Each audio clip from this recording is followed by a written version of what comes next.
तो आप जब किताब आई तो एक नई जबान में एक टीचर भारत के स्टूडेंट से बात कर रहा था एक तरह से।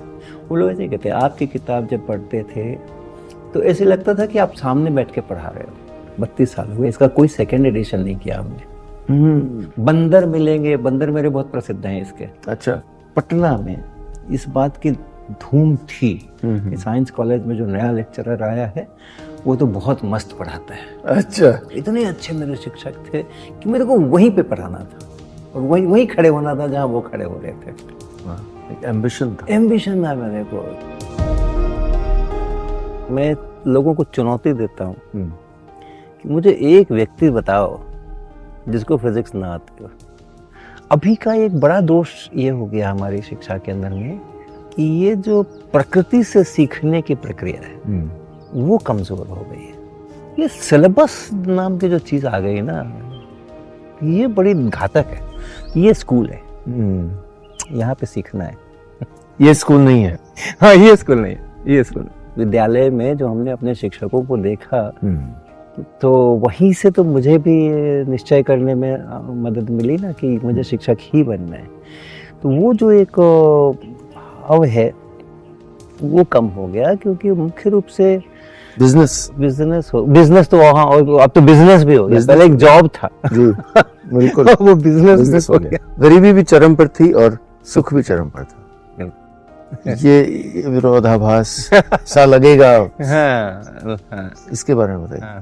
परीक्षा के अंक पत्र से कभी किसी की क्षमता का आकलन नहीं करना। शायद हर टीचर, हर पेरेंट को ये बात समझ आना है। इससे पहले थोड़ा मैं बता दूं कि मैं लोगों को चुनौती देता हूँ कि मुझे एक व्यक्ति बताओ जिसको फिजिक्स ना आती हो।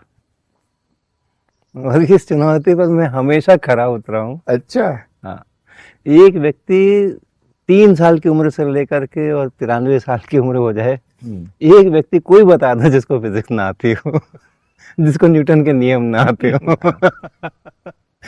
और वैसा नहीं होता है। हर किसी को विषय के रूप में आप उसको अलग से पढ़े ना पढ़े, लेकिन जिंदगी जीने के लिए जो पढ़ना है ना, वो तो साइंस पढ़नी ही पड़ती है। सभी पढ़ते हैं। पढ़ती क्यों है? सभी पढ़ते हैं और बड़े मन से पढ़ते हैं, उसका उपयोग करते हैं।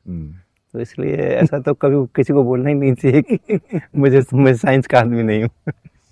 जी। अब ये हमारे साथी आ रहे थे रास्ते में, मैंने कहा कि मैं जाते ही बोलूँगा प्रोफेसर वर्मा से कि भाई ये तीनों जो हैं फिजिक्स के बहुत ज्ञाता भी हैं और आपसे कुछ जानने को इच्छुक हैं, तो आप सबसे पहले ऐसा करिए, थोड़ा सा मुझे लग रहा है इनसे टेस्ट लीजिए। तो ये रास्ते भर थर थर कांप रहे थे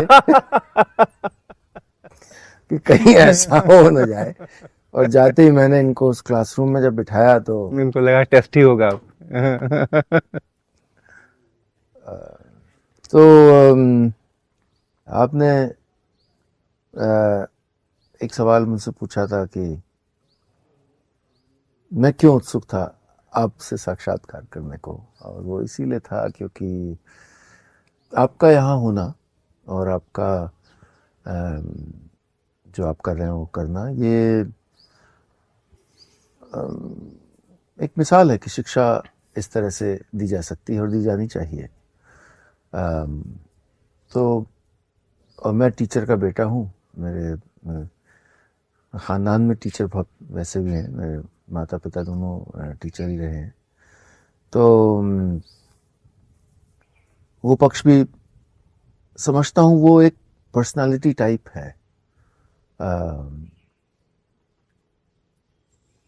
हो सकता है वैसे टीचर अब कम होते हो, पता नहीं, I don't know if I am wrong, but वो जो एक सेवा का भाव, त्याग का भाव, सेल्फलेसनेस,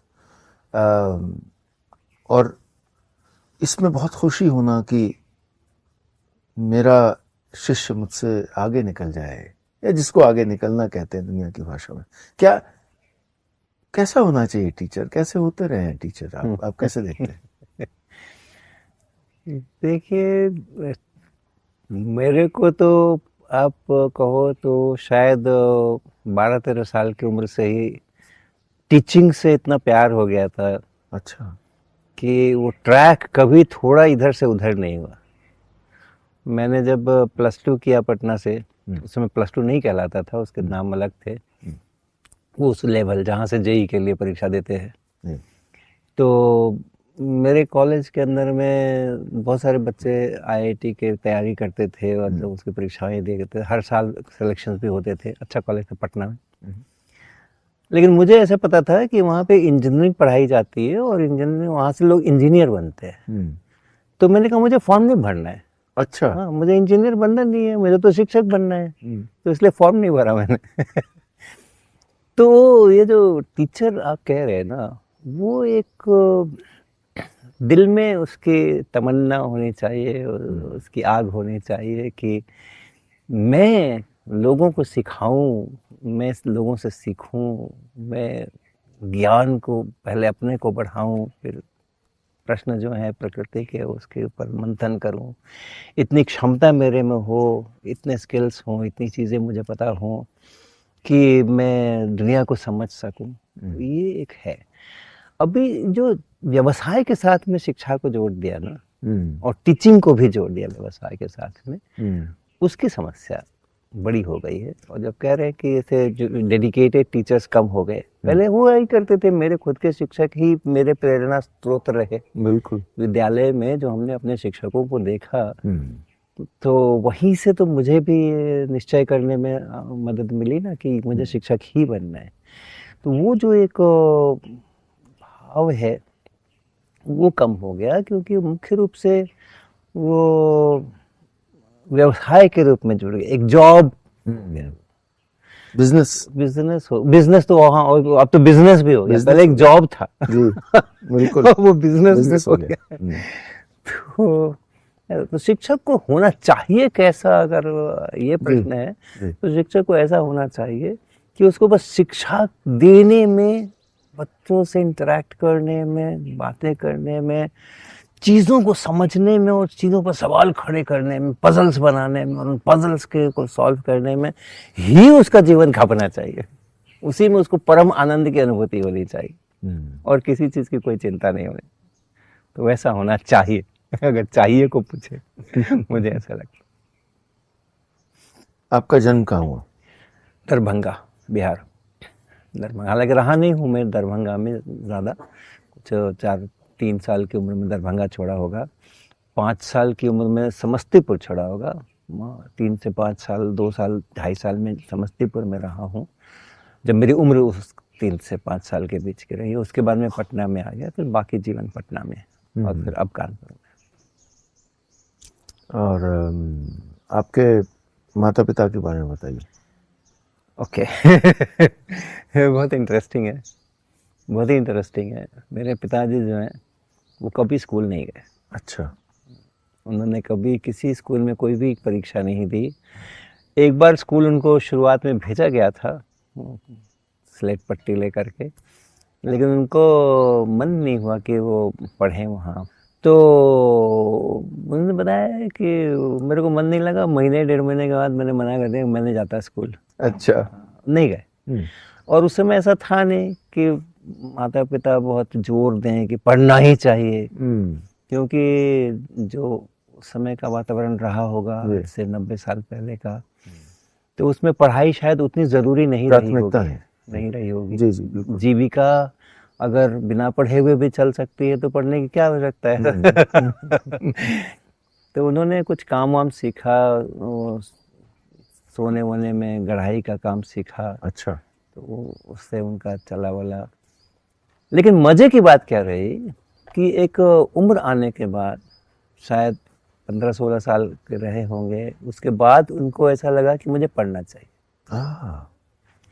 उनको पढ़ना चाहिए। क्यों लगा? क्योंकि वो कलकत्ता में उस समय आ गए थे और कलकत्ता में ही अपना वो जो धंधा पानी करते थे जी। तो थिएटर्स वगैरह हुआ करते थे, तो ये उनको उसमें जाने का मौका मिलता था। अच्छा। और वहाँ पे जो डायलॉग सुनते थे वो, तो उनको खुद का मन होता था कि हम भी करें। और नाटक उनको अच्छे लगने लगे। तो पता चला कि किताबें मिलती हैं नाटकों की, उसमें नाटक लिखे होते हैं, उसको आप पढ़ सकते हैं और उसको आप उसके जो पात्र होते हैं उसकी तरह एक्ट भी अपने कमरे में तो कर ही सकते हो। उस रुचि के कारण से उन्होंने सोचा मुझे पढ़ना पड़ेगा। वाह। लेकिन फिर जब पढ़ना शुरू कर दिया तो उनको और भी अच्छा लगने लगा, तो फिर गणित भी पढ़ लिया उन्होंने, सामाजिक विज्ञान भी पढ़ लिया, किताब खरीद के लाते थे, पढ़ लेते थे, किताब खत्म हो जाती थी तो फिर दूसरी ले आते थे। स्कूल फिर भी नहीं गए। अच्छा, सब खुद?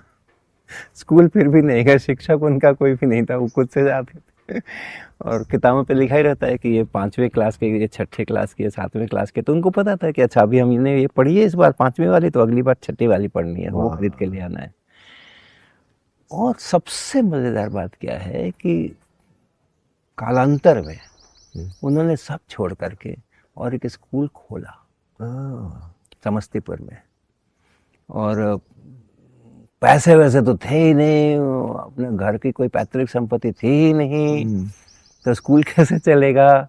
तो उन्होंने वो ढूंढना शुरू किया है कि कोई सामाजिक संगठन और कुछ, तो समस्तीपुर में उनको एक मिला, राजस्थान के ही लोग थे, उनके पास उन्होंने जब अपनी सारी इच्छाएं व्यक्त की तो उन्होंने उनको एक जगह दी और उसमें उन्होंने राजस्थान विद्यालय के नाम से और एक विद्यालय शुरू किया। और एक भी शिक्षक बहाल नहीं किया। एक भी शिक्षक बहाल नहीं किया। अच्छा। खुद से पढ़ाया। अच्छा। 7 क्लासेस होती थी, कच्ची बच्चा, पक्की बच्चा, फिर 1 2 3 4 5, अच्छा, इतने क्लासेस के बच्चों को अकेले पढ़ाते थे। किस उम्र में? किस उम्र में?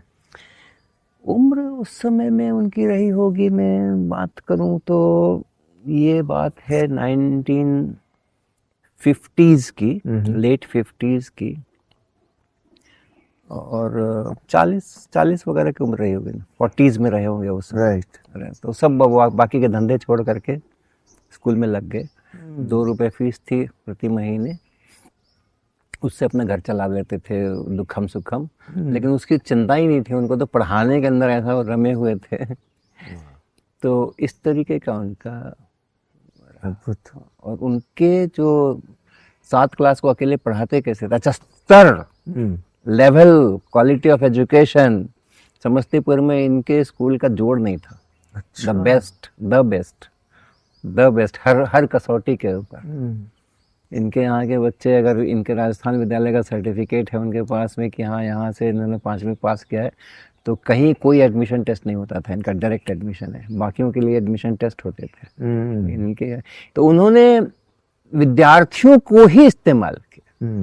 अगर उनके 7 क्लास चल रहे हैं तो कोई कहीं पे डिक्टेशन लिखा रहा होगा, कोई कहीं पर ये कर रहा होगा, कोई कुछ हल कर रहा होगा, कोई किसी की कॉपी जांच रहा होगा, ये सबको सुपरवाइज कर रहे होंगे, किसी को ये पढ़ा रहे होंगे। वो सारा उस तरीके का माहौल बन करके। और मैं जो सोचता हूँ ना कि लोग गुरुकुल होते थे तो एक कोई ऋषि होते थे, बिल्कुल एक कोई ऋषि होते थे, और बाकी सब उनके शिक्षार्थी होते थे, और फिर भी वो उनको पूरा कॉम्पिटेंस के साथ ग्रेजुएट कराते थे, राजा बनते थे वो। तो पॉसिबली ये जो इनका मॉडल था वो शायद उसके काफी नजदीक था। बिल्कुल। कैसे चलाते थे, बहुत अच्छे दिन थे वो। मेरे याद है वो 2 साल 2.5 साल जब मैं रहा था उसी विद्यालय के अंदर में रहना भी होता था। अच्छा।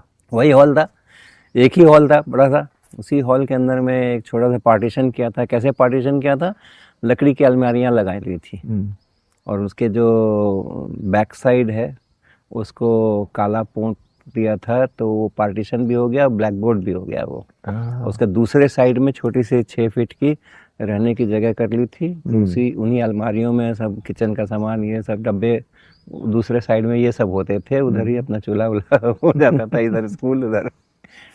उन्हीं बेंचेस के ऊपर हम रात को सोते थे, जिन बेंचेस पर दिन में पढ़ाई होती थी पर हम लोग सो जाते थे, 2 बेंच सटा के सो जाते थे। और बड़ी मस्ती रहती थी, बहुत मस्ती रहती थी। हालांकि मेरी उम्र बहुत कम थी उस समय में, 3 4 5 साल वाली उम्र थी, लेकिन मुझको एकदम विविडली याद है, विविडली। इतनी मस्ती होती थी, बच्चे स्कूल में एकदम सवेरा होते ही आ जाते थे, भागे भागे चला, स्कूल चलेगा 9 बजे से लगेगा, लेकिन वो सवेरे ही आ जाते थे, और वो शाम तक धमा चौकड़ी मची रहती थी, अंधेरा होने तक। विचित्र स्कूल था, अद्भुत स्कूल था।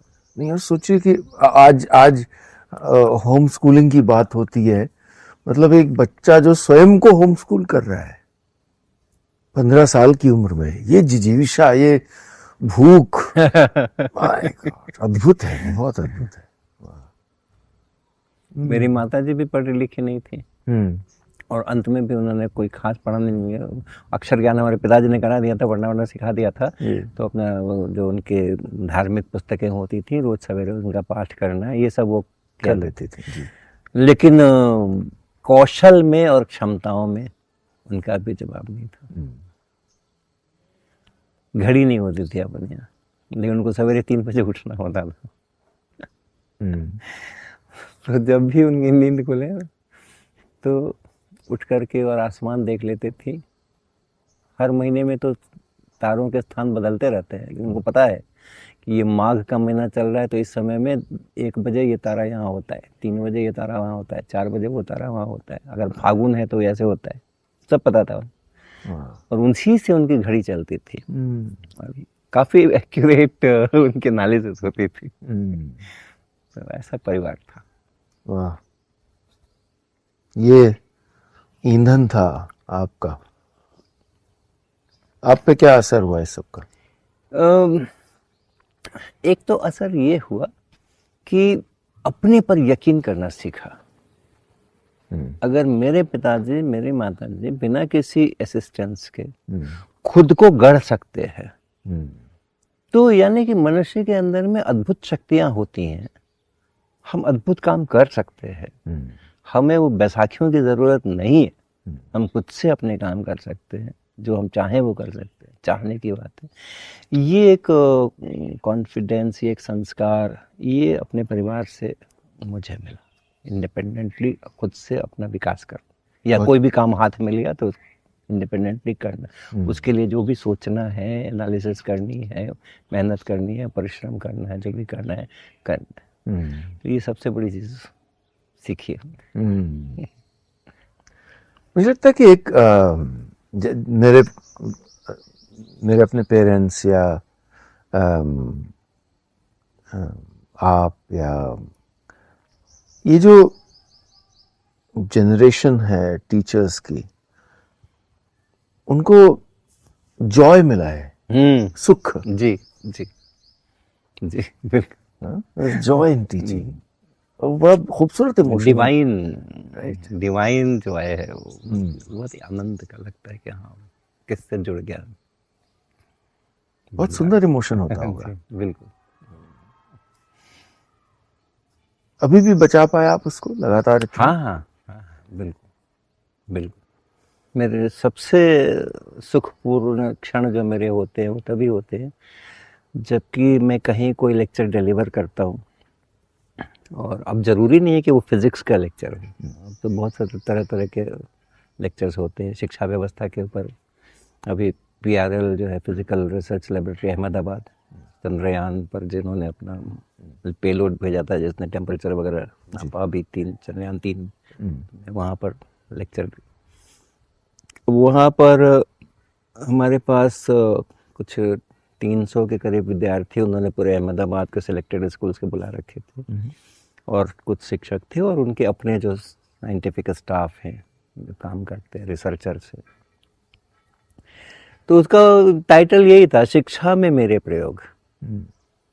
और वो इतना अच्छा लगा वो टॉक देने के बाद। फिर बच्चों के प्रश्न आए, उन प्रश्नों के उत्तर करके, और वो तो ऐसे जब कभी भी कुछ मौका मिलता है जहाँ पर कि हम स्टूडेंट्स के साथ में इंटरेक्ट करते हैं और कुछ रटी रटाई बातें नहीं करना है, अनुभव की बातें करना है और उनके साथ में साझा करना है, सबसे सुखपूर्ण क्षण वही होते हैं।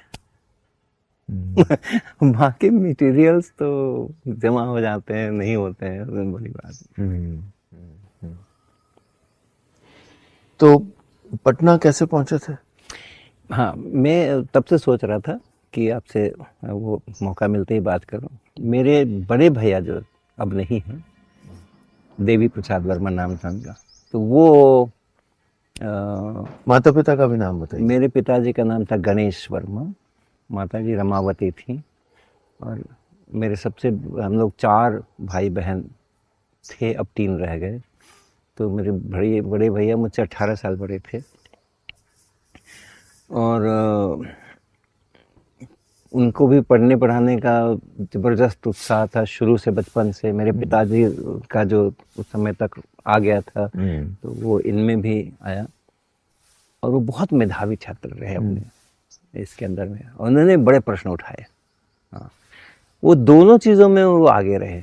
उन्होंने बहुत एक से बढ़कर के एक प्रश्न उठाए और अपने शिक्षकों को बहुत परेशान किया, बहुत परेशान किया। तो पढ़ते थे, टेबल्स वगैरह पढ़ा करते थे, तो पूछते थे उनसे, ये क्या है, ये 17 चौके 68 ही क्यों होता है अब छोटी क्लास के अंदर में। अब शिक्षक परेशान होते थे कि क्यों होता है होता है भाई, होता है। वहाँ से लेकर के जब मास्टर्स किया मैथमेटिक्स में, तो उनके जो प्रोफेसर्स होते थे वो इनके प्रश्नों से हमेशा व्यथित रहते थे। अच्छा, इतने प्रश्न उठाते थे, और परीक्षा के अंदर में हमेशा फर्स्ट होते थे। ये दोनों अभी के समय में कॉन्ट्ररी हो गए, एक दूसरे के उल्टे हो गए। अगर आप ज्यादा सोचते हो तो आप परीक्षा में खराब करोगे, और अगर आपको परीक्षा में अच्छा करना है तो सोचो वोचो मत, जो है सो याद करो अपने। तो खैर, तो हमारे बड़े भैया इसी प्रकार से, और गरीबी तो बहुत चरम पर थी मेरे परिवार में, कभी किसी को, लेकिन सुख भी चरम पर था और गरीबी भी चरम पर थी। वाह। तो हमारे पिताजी ने और हमारे भैया को इसके साथ यही डील की थी कि हम परिवार के लिए सबसे बड़े बेटे हैं, तो जिम्मेदारियां महसूस करते थे वो कि परिवार की सहायता करनी। तो हम तुमसे परिवार के लिए कुछ भी पैसे वैसे नहीं मांगेंगे, और हम जैसा चलाएंगे हम चलाएंगे, अपना चलेगा। आप मेरे से पढ़ाई के लिए पैसे नहीं मांगोगे। फिर जितना पढ़ना है पढ़ो। तो मेरे भैया ने इंटर के बाद बैचलर्स किया मुजफ्फरपुर में, LS कॉलेज है, लंगट सिंह कॉलेज, वहाँ से। तो हॉस्टल में उनको रहना पड़ा। अच्छा। क्योंकि उधर दरभंगा में उस तरीके का कॉलेज नहीं था बैचलर लेवल का। वहाँ से जब पास आउट हुए तो फिर मास्टर्स के लिए वो पटना में, पटना विश्वविद्यालय में उनको एडमिशन मिला। सबसे बढ़िया उस समय वो हुआ करता था। तो फर्स्ट करके आए थे BSc ऑनर्स के अंदर। तो वहाँ भी उनको हॉस्टल में रहना पड़ा, और उसके बाद वो पढ़ाई उनकी हुई। पूरी पढ़ाई के दौरान उन्होंने एक भी किताब नहीं खरीदी, क्योंकि पैसे नहीं थे। लेक्चर नोट्स पे डिपेंड किया, जो पढ़ाई हो रही है उसी को सुनना, समझना, अपने नोट्स लेना और उसी से आगे पढ़ाई करना। और हॉस्टल में जब वो एडमिशन होता था, जब भी किसी नए हॉस्टल में जाते थे, दोनों बार बैचलर्स में और उसमें, तो पहले ही एक एप्लीकेशन दिया करते थे कि जितना मेस बिल आए मुझसे उसका आधा ही लिया जाए, क्योंकि मैं सिर्फ एक शाम भोजन करूँगा। और पूरे BSc के दौरान और MSc के दौरान उन्होंने एक बार भोजन किया। और MSc में भी फर्स्ट क्लास फर्स्ट, BSc में भी फर्स्ट क्लास फर्स्ट। तो जब जैसे ही उनका MSc ख़त्म हुआ, MA मास्टर ऑफ आर्ट्स था, आर्ट के साइड से थे वो, इकोनॉमिक्स और ये सब विषय थे उनके, गणित। तो जैसे उनका वो मास्टर ख़त्म हुआ, तो उसके तुरंत ही बाद, कुछ ही दिनों के बाद, उनको वहीं पे पटना यूनिवर्सिटी में ही जॉब मिल गई, लेक्चरशिप। अच्छा। तो उनको जब जॉब मिल गई और वो पटना में अब उनका रहना तय हो गया, तब फिर उन्होंने हम सबको कहा पटना आओ। तो इस तरह से मैं पटना आ गया। जब पटना आया था उस समय मेरी उम्र कुछ 5-5.5 साल की रही होगी। तो उसके बाद से फिर पटना में, ऐसा करके हम पटना में पहुँचे। वो कैसा था समय? बहुत अच्छा था। हाँ, मेरे लिए सभी समय, पूरी ज़िंदगी बहुत अच्छी गुजर गया मेरी। हाँ, हर एक कालखंड जो है ना, चाहे वो समस्तीपुर का था, फिर पटना का था, फिर IIT कानपुर से मैंने मास्टर्स किया, PhD की, तो यहाँ का था, फिर वापस पटना यूनिवर्सिटी में मैं जाके as a teacher, as a lecturer वहाँ पे मैंने 15 साल पढ़ाया, वो कालखंड था। फिर वापस यहाँ आ करके यहाँ पर IIT कानपुर में एज फैकल्टी मेंबर यहाँ ज्वाइन किया, 21 साल यहाँ। उसके बाद वहाँ से सेवानिवृत्ति के बाद पिछले 7 साल से मैं यहाँ पर हूँ, इस कैंपस के अंदर में। तो मेरे को तो वो पता ही नहीं है कि जिंदगी के अंदर में कहाँ कष्ट है। कभी मुझे दुख हुआ ही नहीं। तो सभी कुछ बहुत अच्छा टाइम। कितना प्रेरणा देता है आपकी यात्रा। आपने कहा गरीबी भी चरम पर थी और सुख भी चरम पर था। ये विरोधाभास सा लगेगा, हाँ हाँ इसके बारे में बताइए। हाँ। देखो क्या है ना कि अगर धन का प्रभाव नहीं हो तो धन का अभाव भी नहीं होता है, खटकता नहीं है। जब धन के प्रभावों में हम आ जाते हैं तब फिर वो अभाव खटकता है कि मेरे पास ये नहीं है, मेरे पास वो नहीं है, मेरे पास वो नहीं है। तो अगर वो उस प्रभाव को कभी हमारे परिवार में किसी ने भी तवज्जो नहीं दी, धन के प्रभाव से हमें कभी किसी अमीर व्यक्ति को या उसके फैशन को या उसकी गाड़ियों को देख करके ऐसे लगा ही नहीं कि ये बहुत हमसे आगे है, हमें लगा ही नहीं। हमने हमेशा अपनी शक्तियों को आगे रखा, मुझ में जो शक्तियाँ हैं वो किसी में नहीं। तो वो जो एक सोच है उसने हमें कभी भी उस दुख का अनुभव नहीं, सो कॉल्ड जो दुख होते हैं उसका अनुभव नहीं होने दिया। हम तो बहुत मस्त थे, साइकिल लेकर के अपने सुख में सुखी थे। हाँ, और पूरे गर्व के साथ हम उसको अपने जीवन को जीते थे, गर्व के साथ जीते थे। ये किसी उसके साथ नहीं जीते थे कि हम में कोई कमजोरी है, हम कहीं पीछे हैं, मेरे पास ये नहीं है, मेरे पास वो नहीं है। गर्व के साथ जीते थे। आर्थिक विषमताओं ने परिभाषित नहीं किया आपके जीवन को कि ये डिफाइन नहीं कर रहा है मुझे कि मेरे पास ये मेरी डेफिनेशन नहीं है। मेरी डेफिनेशन कुछ और है, मेरी और काबिलियत है। ये पिताजी से आया? हाँ हाँ, उन्होंने भी कभी परवाह नहीं की आर्थिक कठिनाइयों की, कभी उन्होंने भी परवाह नहीं की। संघर्ष किया, चलाया, जिस भी तरह से चलाया। आप बता रहे थे साइकिल से घूमते रहते थे। हाँ, और जब हमने सीखी पटना में साइकिल चलाना सीखा हमने, तो वो पैर अंदर से डालते ना, वो एक पैर इधर रहता है, हमारे यहाँ कैंची चलाना तो वो सीखी। बस उसी में इतना आनंद है कि बस और क्या चाहिए अपने, गाड़ी में घूमने से क्या है, बैठ जाओ गाड़ी में पीछे बैठे रहो। यहाँ तो पूरा एक्साइटमेंट है, थ्रिल है। तो हर एक जगह पर वही सोच रहे कि जो मैं कर रहा हूँ वही बेस्ट है, जो मुझे मिल रहा है वही बेस्ट है। ऐसे चला जीवन अच्छा चला। फिर बताइए पटना में फिर आगे क्या हुआ? पटना में बस ऐसे ही चलता रहा, मस्ती चलती रही। मेरे पिताजी ने मेरा भी स्कूल में नाम नहीं लिखाया था बहुत दिनों तक। मेरा स्कूल में नाम लिखाया गया था इस समय करीब 10 इयर्स की मेरी एज हो गई, 10 साल की उम्र हो गई। अच्छा। तब तक उन्होंने, जैसे समस्तीपुर में तो उनको अनुभव था ही, तो वो बस अपने साथ ले जाते थे, जहाँ भी घूमने जाना है, ये है वो है पटना में, तो जहाँ भी जाते थे साथ ले जाते थे। रास्ते पर पढ़ाई होती रहती थी, कहीं जहाँ भी उनको समय मिल गया तो पढ़ाई हो रही है थोड़ी बहुत। तो वो एक जो नेचुरल इन्वायरमेंट था ना जिंदगी का, हम कहीं खेलने भी जा रहे हैं, हम कहीं जाके बैठे बगीचे में बैठे हैं, सड़क पे चल रहे हैं, मुसल्लपुर हाट जा रहे हैं, सब्जी खरीदने के लिए जा रहे हैं, सब्जी खरीद रहे हैं। उन सब समय से भी वो पढ़ाई चल रही है, चीज़ें सीख रहे हैं। और फिर घर में भी गणित वणित उन्होंने हमें पक्का कर दिया था, बहुत ही पक्का कर दिया था। तो ऐसे करके अभी का एक बड़ा दोष ये हो गया हमारी शिक्षा के अंदर में कि ये जो प्रकृति से सीखने की प्रक्रिया है वो कमज़ोर हो गई है ना। वातावरण से सीखने की, अपने सराउंडिंग से सीखने की प्रक्रिया जो है वो कमज़ोर हो गई है। ये सिलेबस नाम की जो चीज़ आ गई ना, ये बड़ी घातक है। मुझे लगता है कि ये वाकई घातक है। क्या है कि इतना पढ़ना है इस साल के अंदर में, क्यों पढ़ना है इतना, इससे ज़्यादा क्यों नहीं पढ़ना है, और यही क्यों पढ़ना है, और कुछ क्यों नहीं पढ़ना है। तो आप चूज करो कि आप मैथमेटिक्स लोगे कि बायोलॉजी लोगे। अरे क्यों चूज करूं, मुझे मैथमेटिक्स क्यों, दोनों चीज़ें क्यों नहीं पढ़ना है। अब ये सुन रहा हूँ ना कि नेशनल एजुकेशन पॉलिसीज़ के अंदर में ये सब फ्लेक्सिबिलिटी मिल रही है कि आपको जो पढ़ना है जो पढ़ो। अभी तो देखना है कि उसका क्या होने वाला है। मुझको तो बहुत ज़्यादा आशाएं नहीं है। हाँ, क्योंकि जड़ों से बदलाव ज़्यादा आशाएं नहीं है।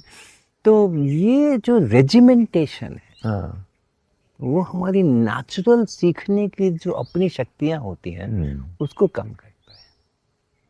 क्योंकि मनुष्य के अंदर में, खास करके छोटी उम्र के अंदर में, सीखने की बड़ी प्रबल शक्तियाँ होती हैं। आप तो जानते ही हैं, जो बच्चे शुरू के पहले के शुरुआत 2 साल 3 साल के अंदर में कितना सीखते हैं, बिल्कुल बिल्कुल, कितना सीखते हैं, जिंदगी भर की तैयारी हो रही होती है, हो रही होती है ना। जी जी जी, तो एक पूरी की पूरी लैंग्वेज सीखते हैं जो घर में बोली बिल्कुल जाती है। बिल्कुल। अब उतना जो सीखते हैं वो कैसे सीखते हैं, क्या मैकेनिज्म उनका सीखने का? अपना सराउंडिंग ही तो है ना, हाँ, अपना सराउंडिंग ही तो है। और है ही क्या उनके पास में? ना कोई टेक्स्ट बुक है, ना कोई शिक्षक है, ना कुछ भी नहीं है। बस जो देख रहे हैं घटनाएं उसी से सीख रहे हैं, और कितना सारा सीखते हैं। ये हम लोगों की नेचुरल स्ट्रेंथ है सीखने की, नेचुरल वे है सीखने का। हमारे स्कूल सिस्टम में आने के बाद हम बहुत रेजिमेंटेशन करते हैं। एक तो हम ज्योग्राफिकली उसको स्क्वीज कर देते हैं, ये स्कूल है, यहाँ पे सीखना है, ये स्कूल नहीं है।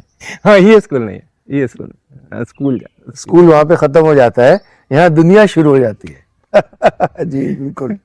तो हमने एकदम से उसको बदल दिया ना, प्रोसेस एकदम से बदल जाता है, बिल्कुल एकदम से बदल जाता है।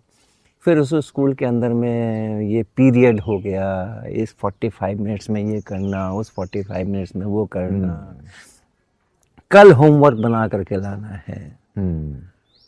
तो ये जो इतने सारे हमारे ऊपर डिक्टेटरशिप आ रही है, हमें डिक्टेट किया जा रहा है, ऐसा करो वैसा करो वैसा करो।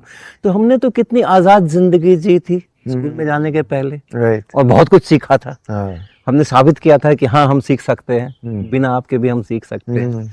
अब यहाँ पे आप हमें डिक्टेट करो कि ऐसे सीखो, ऐसे सीखो, ऐसे सीखो। ये जो एक अननेचुरल ट्रांजिशन है, ये इस समय में बहुत प्रॉब्लम कर रहा है। और मेरी खुशकिस्मती ये रही कि मैं एटलीस्ट वो 10 साल की उम्र तक स्वच्छंद मेरे जो सीखने की प्रक्रिया रही वो अपने हिसाब से रही। जब मन आया सीखा, जब मन आया नहीं सीखा। कोई ऐसा नहीं कल होमवर्क होना है, परसों से इम्तहान होना है, ये है वो। अब 10 साल के बाद कठिनाई आई, कभी तो आएंगे ही ना, कभी तो आएंगे, डिले कर सकते हैं। लेकिन डिले करने से फायदा क्या हो जाता है, मुझे क्या फायदा हो गया कि मैं मेंटली स्ट्रांग हो गया। अच्छा, उस ट्रांजिशन को झेलने की क्षमता आ गई। 3 साल की उम्र में जब वो ट्रांजिशन शुरू हो जाते हैं, हाँ, तो ज्यादा अटपटा है, ज्यादा अटपटा है, बिल्कुल। हालांकि 10 साल के बाद भी आसान नहीं था, वो ट्रांजिशन करना आसान नहीं था। याद है आपको वो समय? खूब अच्छी तरह, पहला दिन स्कूल में जाना। हाँ, नवीन गणेश पाठशाला नाम का विद्यालय था वो। कैसा था वो? पटना में कदम कुआं में ऐसा गोल गोल उसका, बाहर से देखने पे उसकी बिल्डिंग जो थी ऐसे गोल गोल उसके खंड थे, अंदर से भी अच्छा बना हुआ स्कूल था। उसी के अंदर में हमारा एडमिशन क्लास 6 में हुआ था। फर्स्ट टाइम में क्लास 6 में एंट्री। अच्छा, सीधा। ओह, उस समय क्या होता था, उस समय में ऐसे होता था कि बच्चे को लेकर के गए आप, एडमिशन कराना है, तो जो प्रिंसिपल साहब होते थे अपने कमरे में उस बच्चे का बुलाते थे, 2 4 5 सवाल पूछते थे, कुछ गणित पूछ लिया, कुछ भाषा पूछ ली, कुछ मुहावरे पूछ लिए, कुछ कर लिया आपने, 10-15 मिनट उससे इंटरेक्ट किया और डिक्लेयर कर देते ये इस क्लास के लायक है, इसमें लिख लो। तो मेरे से किया उन्होंने, वो डिक्लेयर कर दिया क्लास 6 में बेस। तो मैं क्लास 6 में एडमिशन हो गया। तो वहां से शुरुआत हुई। लेकिन मैंने इस ट्रांजिशन को स्वीकार नहीं किया। अच्छा ना। पहला दिन कैसा था? पहला दिन तो ऐसे ही बैठे देखे क्या हो रहा है, आउटसाइडर की तरह महसूस किया। हाँ थोड़ा सा, बिल्कुल, क्योंकि अब मित्र मंडली तो थी नहीं भाई, नए नए लोग थे, ये थे, वो तो बाद में बनी धीरे धीरे करके। लेकिन ये जो था ना कि ये पढ़ाई हो रही है और इसको पढ़ना है, इसको याद रखना है, याद करना है, वो चीज़ें ना मेरे अंतर मन ने कभी स्वीकार नहीं की। मुझे पढ़ना है तो मैं जानता हूँ मुझे क्या पढ़ना है क्या नहीं पढ़ना है, ये कौन होते हैं बताने वाले। तो इस कारण से अच्छा ऐसा तो था कि पढ़ने में अच्छा नहीं, ऐसा नहीं कि पढ़ने में अच्छा नहीं लगता। अगर कोई चीज़ मुझे कोई बता रहा है, समझा रहा है, बता रहा है, तो इतनी तो क्षमता थी अपने के अंदर में कि हम उसके एनालिसिस कर सकते हैं और उसको हाँ ना क्या समझ में आना है क्या नहीं आना है। लेकिन मैं उसको पसंद करूंगा कि नहीं करूंगा ये तो मेरा निर्णय है ना। बिल्कुल। तो जिन चीज़ों को मैंने पसंद किया उन चीज़ों को फटाफट सीखा। और सीखा तो चूंकि 10 साल की उम्र तक दिमाग इतना विकसित हो चुका होता है कि वो बहुत फटाफट सीखते हैं, ग्रोथ बहुत फास्ट होती है। 3 साल 4 साल 5 साल की उम्र में जब हम सिखाने की कोशिश करने लगते हैं, उस समय में ब्रेन की कैपेसिटीज उतनी नहीं है, तो इसलिए हम समय बहुत बर्बाद करते हैं बच्चों का, बहुत समय बर्बाद करते हैं। तो मैंने तो वही देखा, लेकिन हाँ, उनके वो एग्जामिनेशन सिस्टम और इन सब में मुझे मज़ा नहीं आया। आपको लगता है, इससे पहले कि आगे बढ़ें, आपको लगता है कि शुरुआती सालों में, अब तो 2.5 साल में बच्चों को स्कूल भेज देते हैं, ये तो अच्छा नहीं हो सकता। सरकार ने तो 3 साल पे तो सरकार भी कहने लग गई कि भेज दो। हाँ। न्यू एजुकेशन पॉलिसी में राइट। 3 साल के बच्चे का एडमिशन मांगते हैं वो। 5 साल का एक ब्रैकेट है ना उनका। जी जी जी। तो क्लास 1 2 और उसके पहले 3 साल ये। तो आपकी राय में ऐसा नहीं होना चाहिए? देखिए, ऐसे है ना कि जो एनईपी की मूल भावना है, जी जी, उसमें है कि ये पहले 5 साल के अंदर कोई इम्तहान नहीं होना है।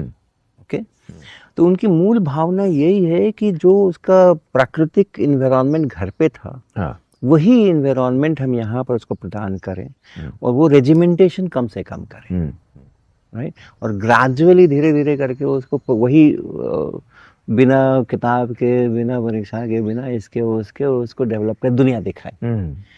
क्या होता है कि अगर सराउंडिंग से बच्चे सीखते हैं और आप उनको सिखाना चाहते हो अच्छा, तो आपको उसका सराउंडिंग के इवेंट्स को आप मॉनिटर करो।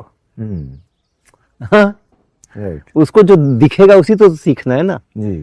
तो उसको जितनी चीजें दिख रही हैं, आप उससे 10 चीजें और अगर दिखा दो, सिखाओ मत उसको, दिखाओ खाली, उसका सराउंडिंग वैसा बनाओ तो वो सीखेगा। वो होना चाहिए अप्रोच। जल्दी स्कूल जाने में कोई समस्या नहीं है। जी जी। और एनईपी की शायद भावना यही है कि वो शुरुआती जो 2 साल 3 साल है, उसके अंदर में वो बच्चों को कुछ नए नए सिचुएशंस में डाले और उन सिचुएशंस से वो सीखे। मैं सिखा रहा हूँ ये कल्पना नहीं आनी चाहिए। मैं केवल बस आओ देखो यहाँ ये भी है, घर में तो कभी नहीं देखा था, यहाँ तो ये भी दिख रहा है, यहाँ तो ये भी दिख रहा है, तो अच्छा लगेगा। तो वो अब उसका उस तरह से इम्प्लीमेंटेशन हो पाता है कि नहीं हो पाता है, वो रेजिमेंटेशन जहाँ है वहाँ मामला गड़बड़ हुआ। तो आपके लिए फिर आपने वो स्वीकार नहीं किया? मैंने, तो इसलिए परीक्षाओं में मेरे को बहुत खराब नंबर आए। अच्छा। हाँ, तो क्लास 6 के अंदर में बहुत सारा, पहली छमाही परीक्षा हुई तो मैं अधिकांश चीज़ों में मुझे 2 4 5 नंबर ही मिले। फिर अंत में वो एनुअल परीक्षा हुई तो उसमें कुछ नंबर मिले, याद नहीं है मुझे कितने मिले कितने ना मिले। लेकिन मेरे पिताजी की बात सुनिए आप। मेरे पिताजी ने कहा, है इतने खराब नंबर आए, ये स्कूल अच्छा नहीं है। मुझे नहीं बोला ये स्कूल अच्छा नहीं है, इतने खराब नंबर दिए तुम्हें। उन्होंने मेरे को दूसरे स्कूल में लेके गए क्लास 6 के बाद। वहां पे कुछ नहीं बताया कि कहाँ पढ़ता था, क्या करता, कुछ नहीं बताया। एडमिशन के लिए आए, वहाँ के प्रिंसिपल ने भी मेरी जांच पड़ताल की और करके कहते हैं क्लास 7 में भेज दो। My God. और वहाँ इतने कम नंबर दिए क्लास 6 में। ये क्या संदेश देता है? और मैंने इन चीज़ों को जब बाद में बड़े होने के बाद इन चीज़ों को जब मैंने अपने इतिहास को जब मैंने एनालाइज किया जी, तो इसमें से मुझे संदेश ये मिला कि सीखना और इम्तिहान में नंबर लाना, ये दोनों अलग अलग आयाम है। मेरे को प्रिंसिपल अपने कमरे में बिठा करके टेस्ट ले रहे हैं, तो उस 1 साल के बाद उनको लग रहा है कि 7 के लायक हो चुका है। तो उनको कुछ पता नहीं हिस्ट्री में। पहले जब उन्होंने लिया था तो उनको लगा था कि ये 6 के लायक हो चुका है। तो यानी मैंने उस 6 महीने, उस 1 साल के अंदर भी सीखा है, परीक्षा में नंबर नहीं लाए। और ये चीज आगे भी हुई। 7वीं क्लास में जो स्कूल में गए उसमें भी ढाक के 3 पात वही रहा। अच्छा। वैसा ही परफॉर्मेंस रहा। फिर उन्होंने कहा ये भी स्कूल अच्छा नहीं है, तीसरे में लेके चलते। समस्याएं थी क्या कि मैंने अपने को ढाला नहीं स्कूल के अनुसार। अपने को मैं सीखता रहा, क्योंकि क्लास तो अटेंड करना है, जो हो रहा है उसको सुनना है। और अगर मेरे में क्षमता है, मेरे ब्रेन में क्षमता है, तो हम जल्दी जल्दी समझ रहे हैं तो मेरा अपना बेसिक्स स्ट्रांग हो रहा है। बेसिक्स के आधार पे आप मेरे से कुछ पूछो, कुछ करो, कुछ करने को कहो, तो मैं कर सकता हूँ। लेकिन परीक्षा में वो 5 सवाल आने वाले हैं, 8 सवाल आने वाले हैं, वो सवाल मुझे याद हैं कि नहीं है, वो करके जाना है, याद करके जाना है, और पता तो है नहीं कि कौन से 5, तो पूरी किताब रट करके जाना है पूरी, वो मैंने कभी किया नहीं। तो तीसरे स्कूल में ले गए तो वहाँ भी यही कहानी हुई। प्रिंसिपल ने फिर मेरा टेस्ट लिया। 8वीं क्लास के लिए ठीक है ये बच्चा, 8वीं क्लास में एडमिशन करा दो। अच्छा। मेरे पिताजी ने कहा कि नहीं, आप ऐसा करो, इसका 7वीं में एडमिशन लो, ये नंबर नहीं लाता है, इसके इम्तहान खराब होते हैं, तो आप इसको 7वीं में दोबारा पढ़ा लो तो शायद कुछ अच्छा करे। तो उन्होंने जिद करके 7वीं में मेरा एडमिशन कराया। अच्छा। पटना में राम मोहन राय सेमिनरी नाम का स्कूल। अब वो 7वीं में फिर से एडमिशन हो गया तो क्या फ़र्क पड़ा, वैसे ही रहा। अच्छा। हमें तो मज़ा आता था कि वो टिफ़िन के समय में बच्चे हंगामा कर रहे हैं, वो फील्ड के अंदर में दौड़ा भागी हो रही है, फ्रेंड्स बन गए तो हम भी दौड़ा भागी कर रहे हैं, ये हो रहा है वो हो रहा है, बच्चे कंचे खेल रहे हैं तो हम भी देख रहे हैं कि अच्छा कंचे ऐसे खेले जाते हैं, और वो कैसे जा करके और उसको टक्कर मारता है, वो उधर भागता है, उधर भागता है, वो कुछ छेद होता है, उस छेद के अंदर में ले जाना होता है। हमें इन चीज़ों में ज़्यादा मज़ा आ रहा था। और क्लास तो करना है, क्लास तो बंक कभी करते नहीं थे हम, क्लास में से जितना सीख लिया उतना सीख लिया। तो राम मोहन राय सेमिनरी की कहानी ऐसी हुई, उस वहाँ मैंने लंबे समय तक, मेरा 5 साल अच्छा हुआ, हालांकि अंत में हाई स्कूल मैंने वहाँ से नहीं किया था। तो वहाँ की कहानी ऐसी रही कि शुरुआती 3 साल क्लास 7, 8, 9 मेरे रिजल्ट्स खराब आते रहे, लेकिन स्कूल में मेरी रेपुटेशन रही कि ये सबसे रिसेप्टिव, सबसे इंटेलिजेंट, सबसे अच्छा, और ये दूसरों को भी पढ़ा देता है, जो इसको आ जाता है वो दूसरों को भी पढ़ा देता है। वो चला तो वो हम मेरे में एकदम पक्का, मेरे को यकीन हो गया कालांतर में, जब मैं शिक्षक बना तो मैंने इसको एकदम से पकड़ा कि परीक्षा के अंक पत्र से कभी किसी की क्षमता का आकलन नहीं करना। कोई मतलब नहीं है उसका। परीक्षा होती है क्षमताओं, तथाकथित क्षमताओं के आकलन करने के लिए, लेकिन परीक्षा में इतना ये मैकेनिज्म है ही नहीं परीक्षा किसी की क्षमताओं का आकलन करने। शायद हर टीचर, हर पेरेंट को ये बात समझ आना चाहिए, एग्जाम के रिजल्ट से जज ना करें। अब ट्रांजिशन कब हुआ? अब मैं घर में आके तो पढ़ता ही नहीं था ना कुछ भी, किताबें होती थी मैं पढ़ता ही नहीं। क्यों पढूं, खेलूं क्यों नहीं उस समय में, और कुछ क्यों ना करूं, लोगों से गप्पे क्यों ना मारूं, परिवार के लोगों के साथ कहानियां क्यों नहीं सुनूं।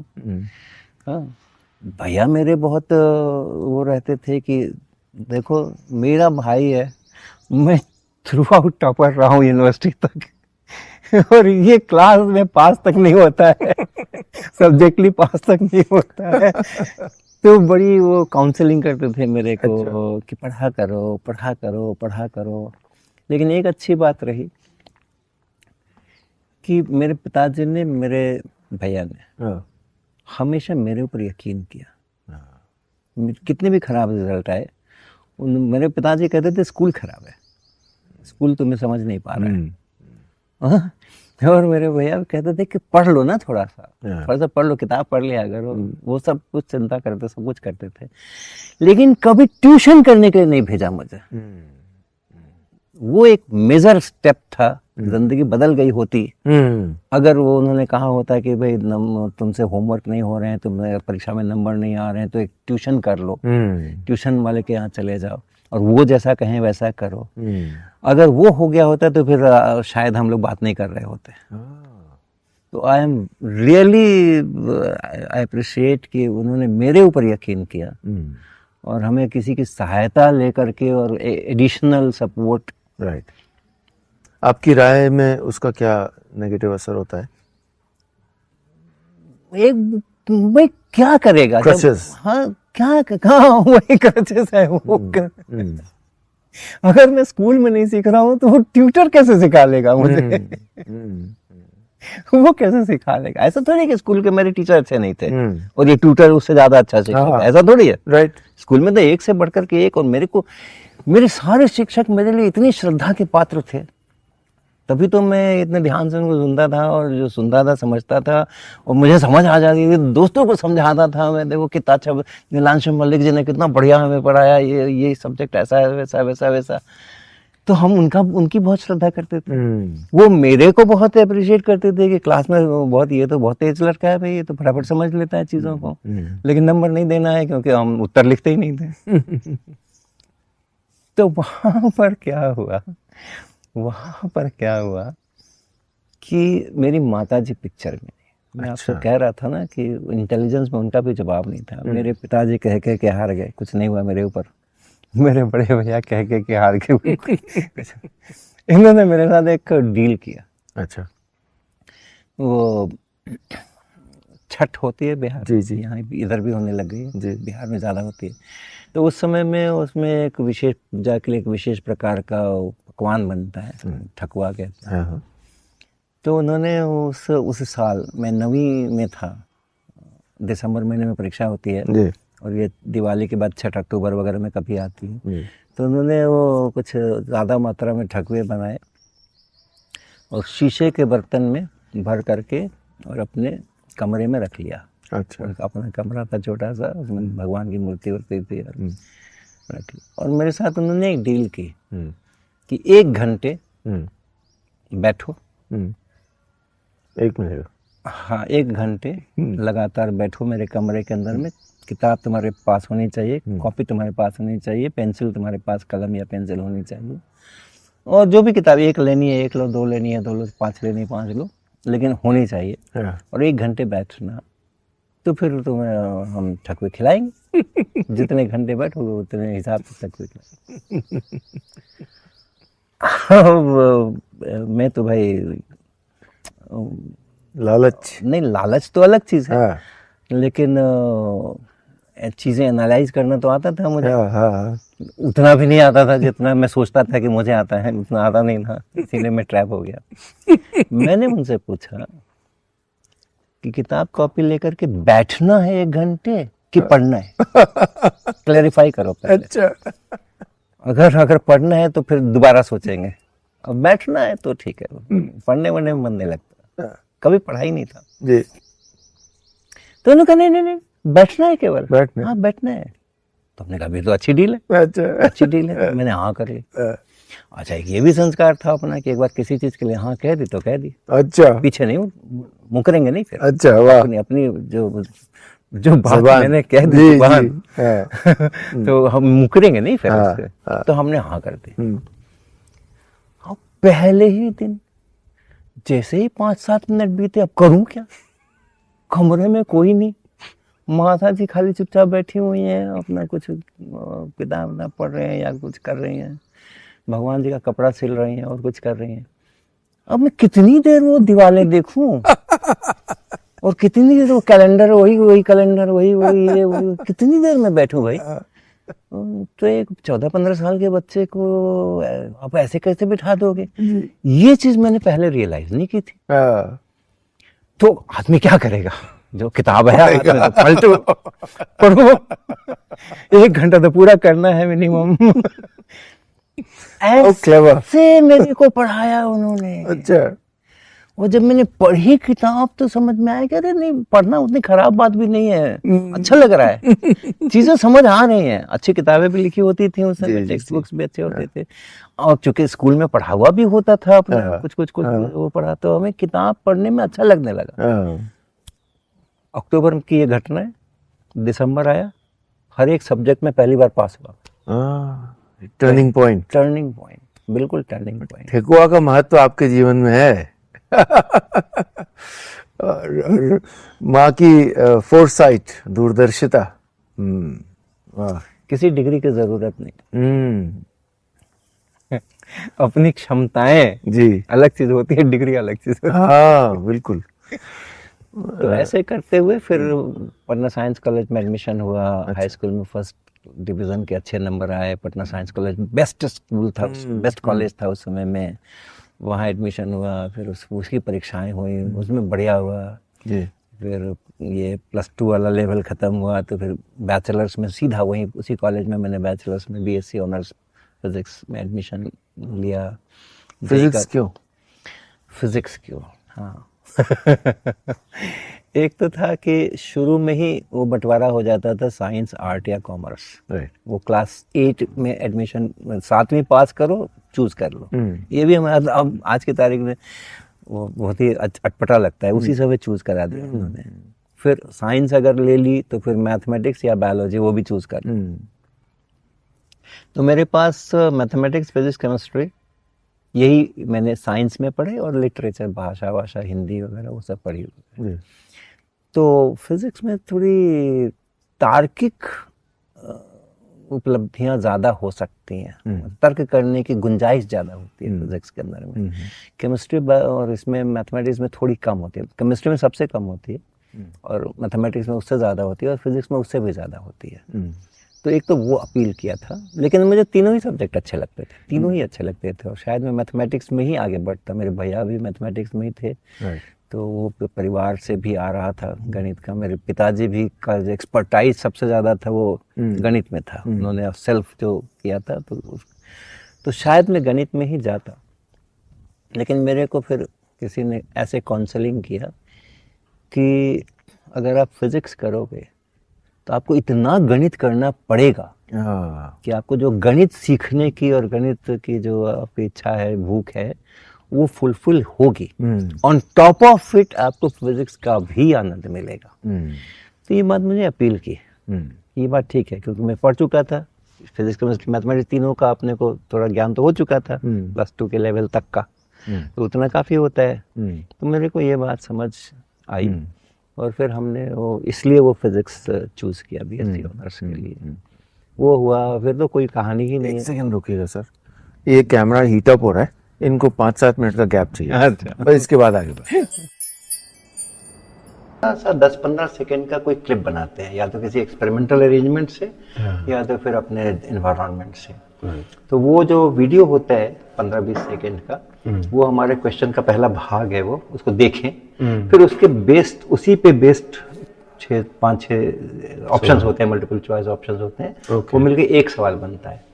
फिर अगला सवाल के लिए फिर एक अलग वीडियो होता है। तो अभी जैसे ये कर रहे हैं, ये इसका इमेज वहाँ पे बना रहे हैं, फिर यहाँ पे सब निशान बने हुए हैं, बच्चे वीडियो देख करके वो लेंथ नापेंगे, ये करेंगे, वो करेंगे, उसके ऊपर फिर आगे के एमसीक्यू के जो सवाल हैं वो हल करेंगे। तो ऐसे करके, और हम लोग हर साल जो देखा क्या, ये जो है यहाँ पर, ये कॉइल है, यहाँ पे तार लपेटा हुआ है, और ये छेद, ये तार वगैरह आते हैं ना, इसमें ऐसे ही लपट करके आते हैं। जी जी। और बीच में छेद होता है, तो उस छेद में हमने ये पाइप डाल करके, और यहाँ पे ये साइकिल के स्पोक सारे ठूंसे हुए हैं। ओके। ये ऑपरेटर्स है, और ये ऑन करेंगे तो ये पावर इसको मिलेगी, इसमें करंट जाएगा। तो होता क्या है कि अगर इस तरह से आप बिजली की धारा बहाएंगे तो एक ये मैग्नेट की तरह व्यवहार करने लगता है। अच्छा। अब ये है एल्यूमिनियम, इसको मैग्नेट का कोई असर नहीं होता है, ये मैग्नेट चिपकता वपकता कुछ नहीं है। तो ये भले ही मैग्नेट बन जाए, इसको कुछ नहीं करेगा। लेकिन मजे की बात ये है कि ये हमारा अल्टरनेटिंग करंट सोर्स होता है। मतलब उसका प्लस माइनस उलटता पलटता रहता है। घरों में जितनी भी एसी आती है, जितनी भी बिजली आती है, वो अल्टरनेटिंग करंट होती है। तो इसमें जो धारा बह रही है, बिजली विद्युत धारा जो बह रही है, इलेक्ट्रिक करंट, वो भी कभी ऐसे फिर ऐसे 1 सेकंड में 50 बार उसको पलटना है। तो ये मैग्नेटिक फील्ड चेंज होता है टाइम के साथ, हर समय चेंज हो रहा है। ओके। और चेंज होने वाले मैग्नेटिक फील्ड का एक दूसरा गुण आ जाता है कि वो नया करंट पैदा कर सकता है। अच्छा। तो ये मैग्नेट नहीं बनेगा, लेकिन इसका जो चेंजिंग मैग्नेटिक फील्ड है, जो समय के साथ बदल रहा है मैग्नेटिक फील्ड, वो इसमें एक करंट डाल सकता है, करंट बहा सकता है। और जब करंट बहा देते हैं ना, तो फिर ये भी खुद मैग्नेट की तरह बिहेव करने लगता है। ओके। और ये मैग्नेट जो है, ये आपस में फिर रिपेल करते हैं, तब फिर ये उछलता है, आप देखिएगा। ओह, ठीक है ना। और दूसरे मजे की बात आप देखिए, ये है उससे हल्का जी। इसको मैं डालता हूं, और इसको देखिए कितनी दूर उछलेगा ये। तो हल्का कम दूर उछला, भारी ज्यादा दूर उछला। तो ये उल्टा लग रहा है ना, काउंटर इंट्यूटिव है। राइट। लेकिन क्या होता है कि जो मोटी चीजें होती हैं उसमें करंट अच्छी तरह चल पाता है। अच्छा। ज्यादा करंट है यहाँ, ओ इसलिए ज्यादा रिपल्शन है। वो पतले में से करंट को जाने में दिक्कत है, राइट। तो इसमें कम करंट पैदा हो रहा है। तो ये सब चीजें इस प्रकार से हम सिखाते हैं। इसी प्रकार से ये जो है, ये इसमें और कोई बैटरी वैटरी कहीं कुछ नहीं है, यहाँ भी कुछ नहीं है, इसको यहाँ पे से रख देते हैं आप।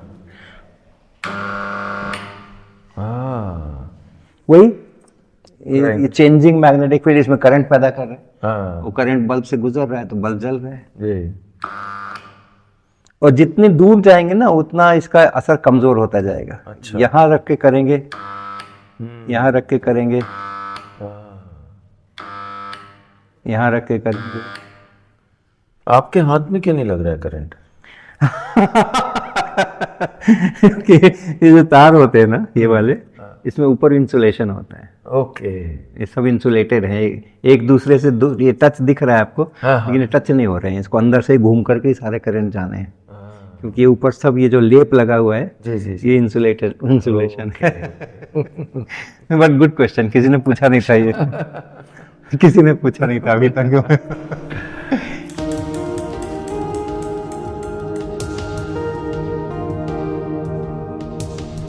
हाँ ठीक है, इधर का थोड़ा लाइट कम करना। अब ये आप 3 बल्ब देख रहे हैं, इनके कलर्स हैं, ये कलर्स देख लीजिए, ठीक है। और यहाँ इस दीवार पे हम कलर्स दिखाएंगे आपको। अच्छा, पहले तो ये कलर्स देखिए, ऐसे करके ना, एक पहले देख। हाँ नहीं वो ठीक है, कोई बात नहीं, ऐसे ही दिखा वो क्या। अच्छा हाँ। अब ये देखिए आप, ये कलर देखिए, ये वाला, इसमें है क्या तीनों में से कोई? नहीं नहीं ना।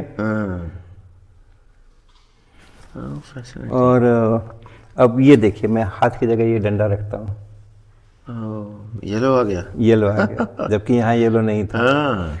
ये आ गया, ये वाला कलर आ गया जो यहाँ आपको नजर नहीं आएगा। ऑरेंज आ गया, ये कुछ अलग ही किस्म का है, इस कलर से कलर काफी डिफरेंट है।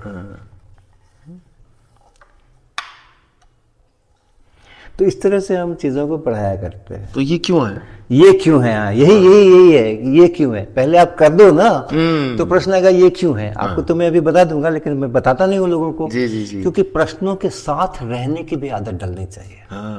जितनी देर में आप प्रश्नों के जवाब आपको मिलेंगे, उतनी देर तक आप उस प्रश्न के बारे में सोच रहे हैं ना, मंथन कर रहे हैं। कई सारे जवाब हम सोचेंगे। हाँ सोचेंगे, तो वो जो सोचने वाली प्रवृत्ति है, उसको बल मिलता है। तो इसलिए हम लोग इमीडिएटली कुछ नहीं बताते, थोड़ा उनको खेलने देते हैं। तो होता क्या है कि जो कलर्स होते हैं, जब कलर्स मिक्स होते हैं तो फिर अलग कलर बनाते हैं। अभी तीनों मिलकर देखो व्हाइट है पूरा, है ना ये दिख रहा है ना वो दिख रहा है ना वो दिख रहा है, क्योंकि तीनों एक साथ मिक्स हो रहे हैं।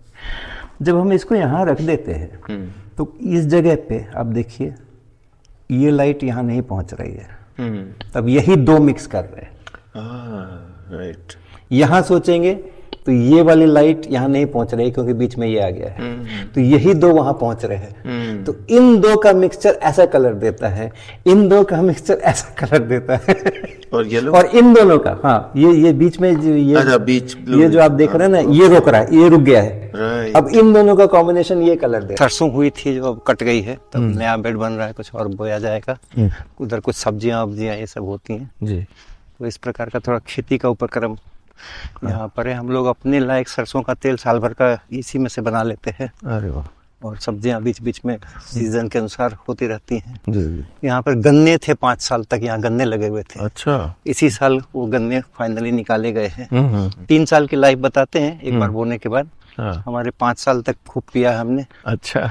उसके बाद वो सब में सब्जी वगैरह लगेगी जी।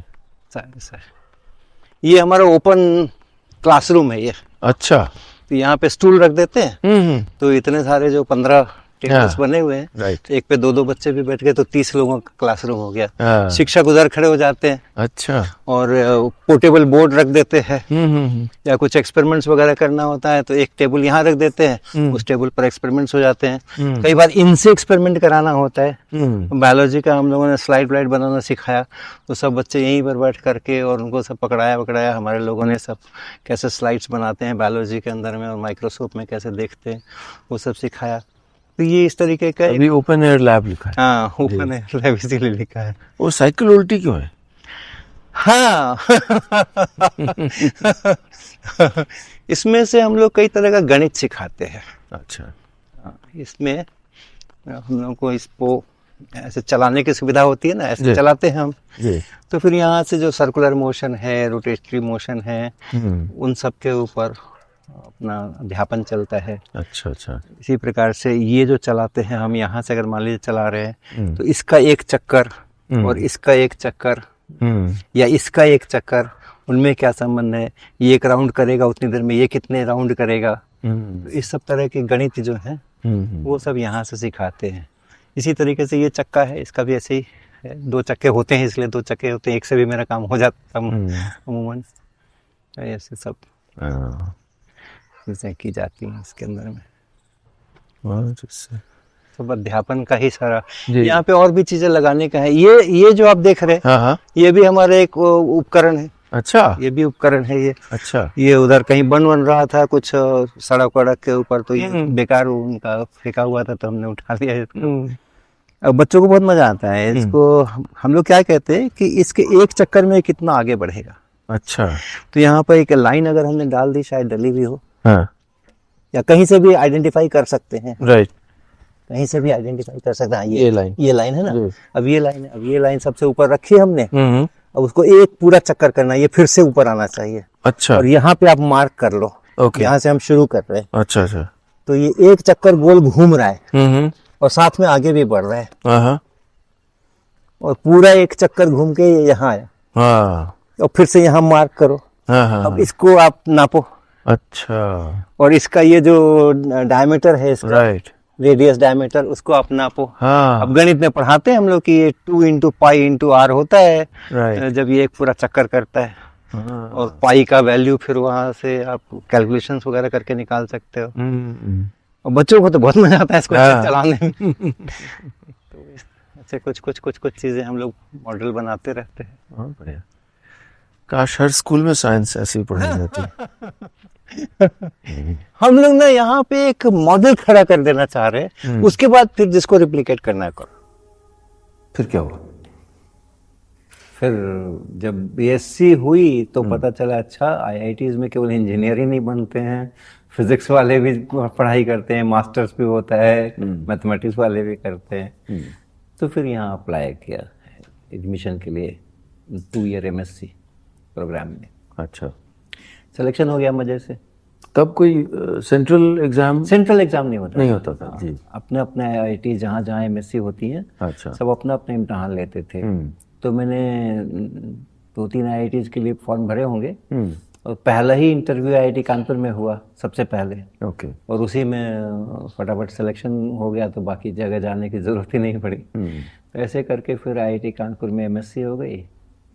फिर उसी तो ये बहुत शहर के बाहर रहा होगा। हाँ उसमें बाहर था ये। मैं 1975 में आया था एमएससी करने के लिए। फिर वहीं उसी कंटिन्यूएशन में फिर पीएचडी कर लिया यहीं से। और उसके बाद वापस जज्बा था कि अपने पटना साइंस कॉलेज में फिर से मैं पढ़ाऊँ, क्योंकि वहाँ पर शिक्षक जब पढ़ाते थे तो बेंच के उस पार वो होते थे, इस पार हम होते थे। उस समय सोचा तो करते थे कि हम भी उस पार जाएंगे। पीएचडी के बाद फिर वो मौका मिल गया, वहाँ अप्लाई किया, उन लोगों ने सिलेक्शन कर लिया, तो फिर वहाँ पटना में पढ़ाना शुरू किया। आपके बाकी साथी क्या कर रहे थे जो क्लासमेट्स थे? जो क्लासमेट्स थे उसमें से अधिकांश जो है वो तो यूएस की यूनिवर्सिटीज़ में चले गए आगे की पोस्ट इसमें पीएचडी करने के लिए। एमएससी में जो मेरे साथ थे जी। उसमें से बहुत सारे जो हैं वो कहीं यूरोप में या यूएस में कहीं बड़ी यूनिवर्सिटीज़ में चले गए पीएचडी करने के लिए। कुछ जो थे उसमें से उन लोगों ने आईएएस की प्रिपरेशन करके वो आईएएस बन गए। ऐसे भी कई सारे लोग थे। मुख्य रूप से ये 2 वैरायटीज़ में लोग हैं। मेरे अलावा एक ही और मेरे मित्र रहे जो कि शिक्षा के क्षेत्र में रहे और भारत में रहे। वो कौन? उन्होंने भी पीएचडी मेरे साथ ही, मतलब समकक्ष साथ में एमएससी की, फिर साथ में पीएचडी की, अलग अलग सुपरवाइजर्स के साथ में, लेकिन यहीं आईआईटी कानपुर में ही की। उनका नाम है अजित कुमार सिन्हा जी। और मैं अपने क्लास का टॉपर था और वो सेकेंड टॉपर थे। ओके। हम 2 भारत में रहे, शिक्षा में रहे और भारत में रहे, ये हम 2। बाकी लोग या तो शिक्षा से बाहर हुए या तो भारत से बाहर हुए। ऐसा फैसला आप कैसे कर पाए और क्यों किया आपने? देखिए, जिस समय मैं साइंस कॉलेज में बैचलर्स कर रहा था, जी। उस समय में एक बहुत क्रेज था मुझे। इतने अच्छे मेरे शिक्षक थे वहाँ पर साइंस कॉलेज में, उसके पहले स्कूल में राम मनोहर राय सेमिनारी में इतने अच्छे मेरे शिक्षक थे कि मेरे को वहीं पे पढ़ाना था और वहीं वहीं खड़े होना था जहाँ वो खड़े हो रहे थे। वाह, एक एम्बिशन था। एम्बिशन था मेरे को। तो आईआईटी में करने के बाद बाकी लोग बाहर अच्छी यूनिवर्सिटीज और बड़ा करियर और वो सब सोच रहे थे और मैं वो सब सोच ही नहीं रहा था। मैं कोई बहुत बड़ा वैज्ञानिक नहीं होना चाहता था। अच्छा। मैं बहुत बड़ा शिक्षक होना चाहता था। तो हमने वो कहा वो इतनी दूर दूर की यूनिवर्सिटीज में जाने से क्या फायदा है, पीएचडी यहीं से करो और उसके बाद पटना चलो। तो ये पीछे का भाव था, तो इसलिए मैंने पटना ही में रहने का निर्णय। किसी ने कहा नहीं कि क्या बेवकूफ़ी का बहुतों ने ख्याल है? कहा, बहुतों ने कहा। जिस समय मैंने आईआईटी कानपुर में ये डिस्क्लोज किया कि मेरा सिलेक्शन हो गया है पटना यूनिवर्सिटी के अंदर में एज लेक्चरर और मैं पीएचडी ख़त्म करके वहाँ जा रहा हूँ, तो मेरे को बहुत समझाया गया कि तुम अपना करियर र्यून कर रहे हो, तुम अंधे कुएं में जा रहे हो। तरह तरह से लोगों ने मेरे को कहा ये क्या कर रहे। किसी को अपेक्षा नहीं थी, क्योंकि क्लास में भी जो टॉपर होते हैं उनसे डिपार्टमेंट को भी बड़ी अपेक्षाएं होती हैं कि मेरे डिपार्टमेंट का भी नाम रोशन करेगा, ये ऐसा बनेगा, ये वैसा बनेगा। स्कूल में भी जो इस तरह के टॉपर विद्यार्थी होते हैं तो स्कूल को उनसे बड़ी अपेक्षाएं होती हैं कि ये यहाँ जाएगा, वहाँ जाएगा, ऐसा करेगा, वैसा करेगा। तो वो था आईआईटी कानपुर में था वो। ये तो बड़ा क्लोज ग्रुप होता है आईआईटी कानपुर में। तो डिपार्टमेंट के तमाम लोगों ने मुझे काउंसलिंग की कि ये कैसा फैसला, ये कैसा फैसला, क्या कर रहे हो, कहाँ वहाँ क्या करियर मिलने वाला है तुम्हें। तो मैंने कहा मेरे को तो टीचिंग ही करना है, तो उसमें करियर की कहाँ बात आती है। टीचिंग ही करना है। अच्छी यूनिवर्सिटी है, पटना यूनिवर्सिटी है, उसका एक कॉलेज है, उसका कंस्टिट्यूएंट कॉलेज है पटना साइंस कॉलेज, जहाँ मेरे को पोस्ट किया जा रहा है, बढ़िया है। तो इसलिए सलाहें तो दी गई, लेकिन सलाहें मैंने मानी कहाँ। तो 15 वर्ष तक मैं, क्योंकि आपके क्लासमेट्स तो अब सीईओज होंगे। हाँ, जो रिसर्चर हैं वो अच्छे बड़े रिसर्चर, अच्छा रिसर्च किया उन्होंने, अपना एकेडमिक क्षेत्र के अंदर में अपना उन्होंने नाम कमाया। संपर्क में रहे हैं? हाँ, संपर्क में हैं, काफ़ी सारे लोग हैं। जो आईएएस में गए उनके साथ भी देखा, वो भी खुश हैं, सब लोग खुश हैं, अपनी अपनी जगह पे खुश है। मैं अपनी जगह पे खुश हूँ, वो अपनी जगह पर खुश है। खुशी किसमें तलाशनी है ये तो अलग अलग व्यक्तियों पर निर्भर करेगा। तो मेरी खुशी जहाँ थी वो मैं वहाँ चला गया। वहीं पर पटना में ही ये किताब लिखी गई, कॉन्सेप्ट्स ऑफ फिजिक्स। पटना में 15 साल रहा मैं। अच्छा। As lecturer, as reader. तो उसी समय में ये किताबें लिखी गई। मैं 1 मिनट लाता हूँ।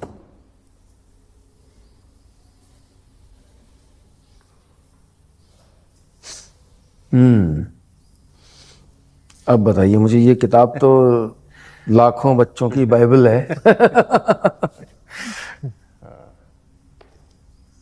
ये हमारे दर्शकों को याद आएंगे अपने दिन।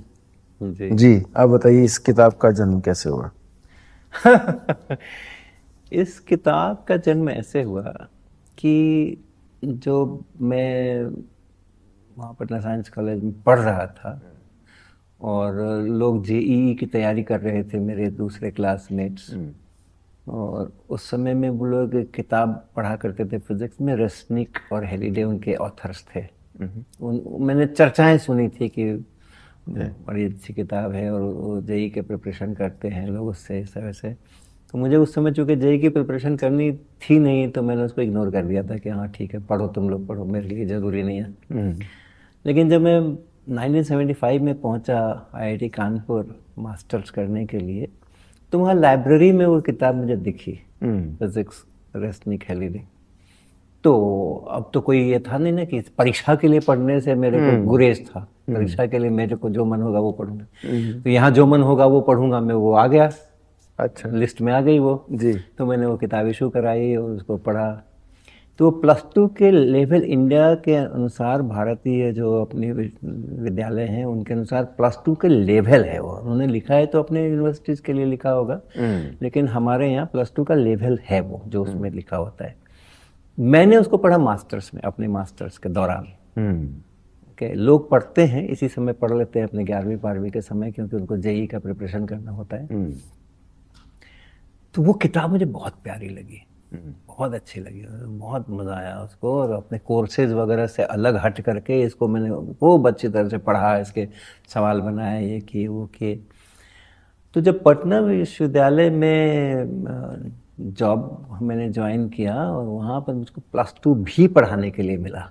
अच्छा। उसी कॉलेज में, मैंने खुद भी उसी कॉलेज में +2 किया था, उसी में बीएससी भी की थी, तो वैसे ही पढ़ाने के लिए भी वैसा ही मिला, तो +2 भी मिला। तो मैंने सबको रिकमेंड कर दी, रश्मि खलीरे की किताब खरीदो, मैं तो उसी से पढ़ाऊँगा। लोगों ने खरीद ली, मैंने पढ़ाना शुरू किया। लेकिन तब रियलाइजेशन हुआ कि मेरे विद्यार्थी जो हैं उनको ये किताब रास नहीं आ रही है।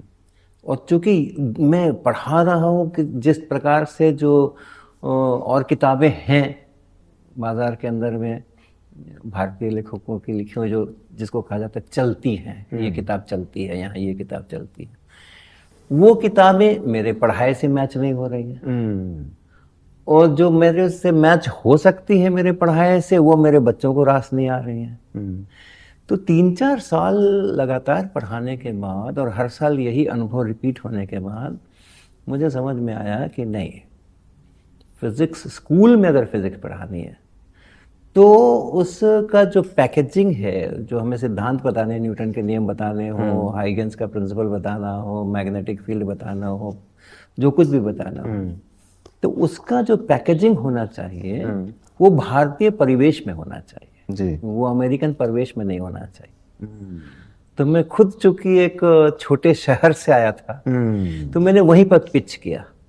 गाँव का भी मेरे चश्मे से आप देख रहे हैं। हाँ, तो मैंने वहीं पर पिच किया कि इसके जितने हम इसमें चीज़ें करेंगे वो सिद्धांत वही है, रूल्स वही है, लेकिन वो रूल्स हमारे एक शहर के अंदर जिस तरह की गलियां होती हैं, जिस तरह की नदियां होती हैं, जिस तरह के पोखर होते हैं, जिस प्रकार के खेल खेले जाते हैं, जिस प्रकार के उत्सव मनाए जाते हैं, जिस प्रकार की ड्रेस पहनी जाती है, उसमें से फिजिक्स निकाल करके लाएंगे और उसकी कैनवास के ऊपर ये फिजिक्स की तस्वीरें उकेरेंगे। तो ये जब कल्पना मन में आई कि रश्मि, मैं ये सोच रहा था इतनी अच्छी रश्मि की किताब है तो इनको क्यों नहीं चल रही है। तो समझ में यही आ गया कि बस उसकी जो बैकग्राउंड है, संदर्भ जो है उसका ना, वो अमेरिकन है। वो बातें करेंगे तो वो क्या आइस हॉकी की बातें करेंगे, वो बातें करेंगे तो बॉल डांस की बात करेंगे। फिजिक्स वो पढ़ा रहे हैं इन्हीं माध्यमों से, राइट, इन्हीं माध्यमों से वो पढ़ा रहे हैं। वो उनका जो बिलियर्ड बॉल से वो कोलिजन पढ़ा रहे हैं। तो ये समझ में आया मुझको कि नहीं नहीं नहीं नहीं, ये चीज़ ये इसलिए नहीं हो रहा है। वहाँ से फिर इस परिकल्पना वहाँ से आई कि नहीं है तो मैं लिखूंगा, अब तक नहीं किसी ने किया तो मैं करूँगा, अच्छा है मेरे लिए अपॉर्चुनिटी, राइट। ऐसे करके इस किताब। तो वो कैसे, अब कैसे संदर्भ निकले भारतीय परिप्रेक्ष्य में? हाँ निकले ना। अब हमें कुछ किस तरह, मतलब थोड़ा उदाहरण दीजिए ना। हाँ, कई सारे उदाहरण आप देखेंगे इसके अंदर में। हम ऑसिलेशन पढ़ाना है हमें, तो हमने उसके लिए जो प्रश्न बच्चों से किया है, वहाँ पे एक चित्र बना है। उस चित्र के अंदर में एक खूबसूरत सा चेहरा बना है, स्त्री का चेहरा बना है, कान के अंदर में एक झुमका है, और फिर इधर जो टेक्स्ट है, सवाल है, उसमें बताया जा रहा है कि ये जो झुमका है ये ऐसा ऑसिलेट कर रहा है और इसका ये बताओ वो बताओ, ऐसा करो वैसा करो। तो कान में ऐसे लंबे लंबे झुमके पहनने की जो अपने यहाँ की परंपरा है उसको मैंने पिक कर लिया, उसे पिक कर लिया। इसी प्रकार से अब हमें वो टक्कर, एक चीज़ में दूसरे चीज़ की टक्कर होनी होती है, उसके लिए था है। तो हम कंचे, हमने आपको बताया ना, स्कूल में बच्चे कंचे खेलते थे, हम देखा करते थे कि कैसे जा करके हिट कर रहे हैं। मैंने कंचे उठाए, मैंने वो कंचे का खेल हो रहा है, इतनी फीट की या इतने इंच की दूरी पे या इतने सेंटीमीटर की दूरी के ऊपर दूसरा रखा है, यहाँ से इतनी ऊंचाई पर ऐसे पकड़ा हुआ है उसने, फिर ऐसा उसने छोड़ा और वो कैसे उसको टक्कर मारेगा वगैरह करेगा। इस प्रकार से मैंने चीज़ों को बनाने की कोशिश की कि चीज़ें हम लेकर के आए इसमें। फिर नाम शहरों के, अच्छा। नाम शहरों के, मुझे अगर कुछ बताना है तो उसमें पटना का गांधी मैदान, पटना का गोल घर, फिर उत्तराखंड का वो देवप्रयाग, ये कभी चेन्नई, कभी दिल्ली, कभी ऐसा। तो वो उस तरह के नाम इसमें कई बार मिलेंगे आप। बंदरों संदर्भ की में? हाँ, तो किसी भी संदर्भ में हो सकते हैं। अच्छा। किसी भी संदर्भ में हो सकते हैं। जैसे मान लीजिए हमें जल का प्रवाह, इसके ऊपर चैप्टर है जी। हाइड्रोस्टैटिक्स, इसके ऊपर चैप्टर है। टर्बुलेंट फ्लो और स्ट्रीमलाइन फ्लो, इसके ऊपर चैप्टर है। तो वहां पे हम बता सकते हैं ना कि हरिद्वार के अंदर जो गंगा बहती है वो कैसे बहती है, ऋषिकेश में जो बहती है वो कैसे शांत बहती है, और या नहर लेकर के आते हैं तो टर्बुलेंट हो जाती है। जी जी जी। तो इस प्रकार से करते हुए, और जहाँ पतंग हैं, अपने यहाँ पतंगें बहुत उड़ाई जाती हैं, तो पतंग के बंदर मिलेंगे। बंदर मेरे बहुत प्रसिद्ध हैं इसके। अच्छा। इस किताब में आप खोलेंगे तो कुछ कुछ बंदर, एक बंदर लटका हुआ है खिड़की पकड़ करके, दूसरा बंदर उसकी पूंछ पकड़ कर लटका हुआ है। फिर हम पूछ रहे हैं कि ये बंदर उस बंदर को कितना टेंशन दे रहा है इस पूंछ के अंदर में, वगैरह वगैरह। तो वो बंदर बहुत सारे आ गए हैं इसके अंदर में। तो ऐसा करके वो बच्चों को लगता है मेरी किताब है ये, मेरी जिंदगी की किताब है ये। और आपको बताएं ये 1992 में ये पहली बार पब्लिश हुई थी। अच्छा। और उससे अभी 32 साल हो गए। 32 साल हो गए, इसका कोई सेकेंड एडिशन नहीं किया हमने। वही किताब जो उस समय लिख दी गई थी, वही प्रॉब्लम्स, वही फोटो, वही हर चीज, उसी का प्रिंट केवल हो रहे हैं, एडिशंस नहीं बदल रहे। कितने प्रिंट हो चुके हैं? पता नहीं पता नहीं, होते ही रहते हैं। मैंने एक बार पूछा था तो बोले क्या बताएं, वो तो लगातार सालों बाद छपती ही रहती है, खत्म होती रहती है, इधर छपती रहती है, खत्म होती रहती है, छपती रहती है। ऐसे करके ये किताब आई। कैसे आपने लिखी थी, हाथ से या टाइप करके? कैसे मैंने लिखी थी? हाथ से लिखी थी। हाथ से लिखी। उस समय में टाइप नहीं, जस्ट कंप्यूटर आया था उस समय में। अच्छा। तो हमने भी सीखा था थोड़ा टाइप करना, और गणित के इक्वेशंस वगैरह ये सब भी सीखा था। लेकिन मुख्य रूप से पब्लिशर का सेटिंग है, सारा पब्लिशर का सेटिंग है, मेरा सेटिंग नहीं है, मेरा केवल कंटेंट है। राइट। समझ रहे हो ना आप लोग? अभी जो एग्जाम होगा आप लोग का, थोड़ा सा देखो, रिवीजन कर लो तुम लोग। अच्छा, ये कुंजी भी ले आए हैं कहीं से। ठीक है, वरना ये बिल्डिंग से बाहर नहीं जाने दिया जाएगा। मैं तो ठीक है भाई, मेरे को ग्रेस मार्क मिल रहे हैं, मुझे मिल जाए। तो आप जब किताब आई तो एक नई जबान में एक टीचर भारत के स्टूडेंट से बात कर रहा था एक तरह से। हाँ हाँ, बिल्कुल कह सकते हैं ऐसा, बिल्कुल कह सकते हैं ऐसा। इसलिए मेरे को बहुत जो फीडबैक मिलते हैं ना, वो ऐसे ही मिलते हैं कि आपकी किताब से पढ़ते, जो अब पास आउट होकर के अच्छी अच्छी जगहों पर हैं, वो लोग ऐसे ही कहते हैं आपकी किताब जब पढ़ते थे तो ऐसे लगता था कि आप सामने बैठ के पढ़ा रहे हो। वाह। तो वो जो कनेक्शन है ना, वो महत्वपूर्ण है, वो महत्वपूर्ण है। उनको लगता है कि मैं सामने बैठ करके उनसे बातें कर रहा हूँ। एक स्टोरी टेलिंग लाया। Story telling, it's like story telling. ऐसा बहुत ये फीडबैक मुझे बहुत अक्सर मिलते हैं। लगता है कि आप ही पढ़ा रहे हो, सामने ही बैठे हो। और हमें भी सोचता है हाँ ठीक है, जब मैं लिख रहा था तो मेरे सामने विद्यार्थी मेरा बैठा होता था, लिखते थे तो हमेशा हमेशा रहता था कि मेरा कोई विद्यार्थी है जिसको मैं सुना रहा हूँ, जिसको मैं बता रहा हूँ। ये तो इतना दूर का कनेक्शन है, मैं कहाँ मैं हूँ और कहाँ मेरे विद्यार्थी हैं। बिल्कुल। लेकिन जो प्रत्यक्ष शिक्षक क्लासरूम के अंदर में अपने विद्यार्थियों से बात करते हैं, पढ़ाते हैं, वहाँ ये कनेक्शन वहाँ भी नहीं हो पाता है। तब समस्याएं आती हैं। पहले विद्यार्थियों के दिल में उतरना है, दिल में उतर जाएंगे तो दिमाग तक पहुंच जाएंगे। और दिल में अगर नहीं उतरे तो दिमाग तक पहुंचना मुश्किल है। तो वही चीज इसके लिखने में भी ऐसे ही थी। तो जो मेरे शिक्षकों के साथ जो संबंध था जब मैं विद्यार्थी था, भले वो मुझे नंबर दें या ना दें, लेकिन वो मेरे को कहते थे yes he is the student, और मैं जो अपने शिक्षकों को कहते yes he is the teacher. तो वो जो मेरा वहाँ संबंध था, वो संबंध मेरे को यहाँ पे बन गया। वही संबंध मेरे को यहाँ अपने विद्यार्थियों से बना रहा, हमेशा बना रहा। तो पटना में इस बात की धूम थी कि साइंस कॉलेज में जो नया लेक्चरर आया है वो तो बहुत मस्त पढ़ाता है। अच्छा।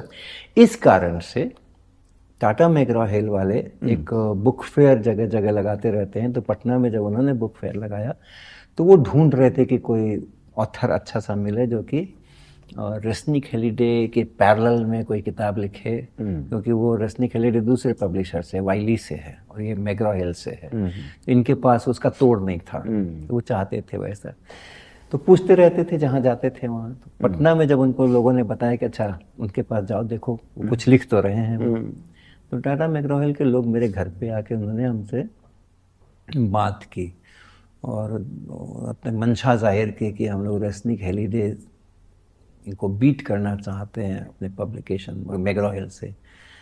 तो हमने उनसे तुरंत क्षमा मांग ली कि आप तो गलत जगह पर आ गए हैं। रश्मि खेलीडे तो मेरे एकदम सबसे प्रिय ऑथर हैं। अब मैंने तो बहुत कुछ वहाँ से सीखा हुआ है, तो उसको बीट करने का तो हम सपने में नहीं सोच सकते हैं। हाँ, हम एक इंडिपेंडेंट किताब लिख रहे हैं, हमारा कोई मतलब नहीं है रश्मि खेलीडे क्या है, कैसे चलती है, नहीं चलती है। वहाँ से जो मैंने गुण सीखे हैं उन गुणों को लेकर के मैं अपनी किताब लिख रहा हूँ। वो एक इंडिपेंडेंट बुक है, कोई किसी से कोई कंपटीशन नहीं है। ये मैं लिख रहा हूँ, आपको चाहिए तो आप ले सकते हैं। ऐसे मैंने उनके सामने प्रपोज किया था।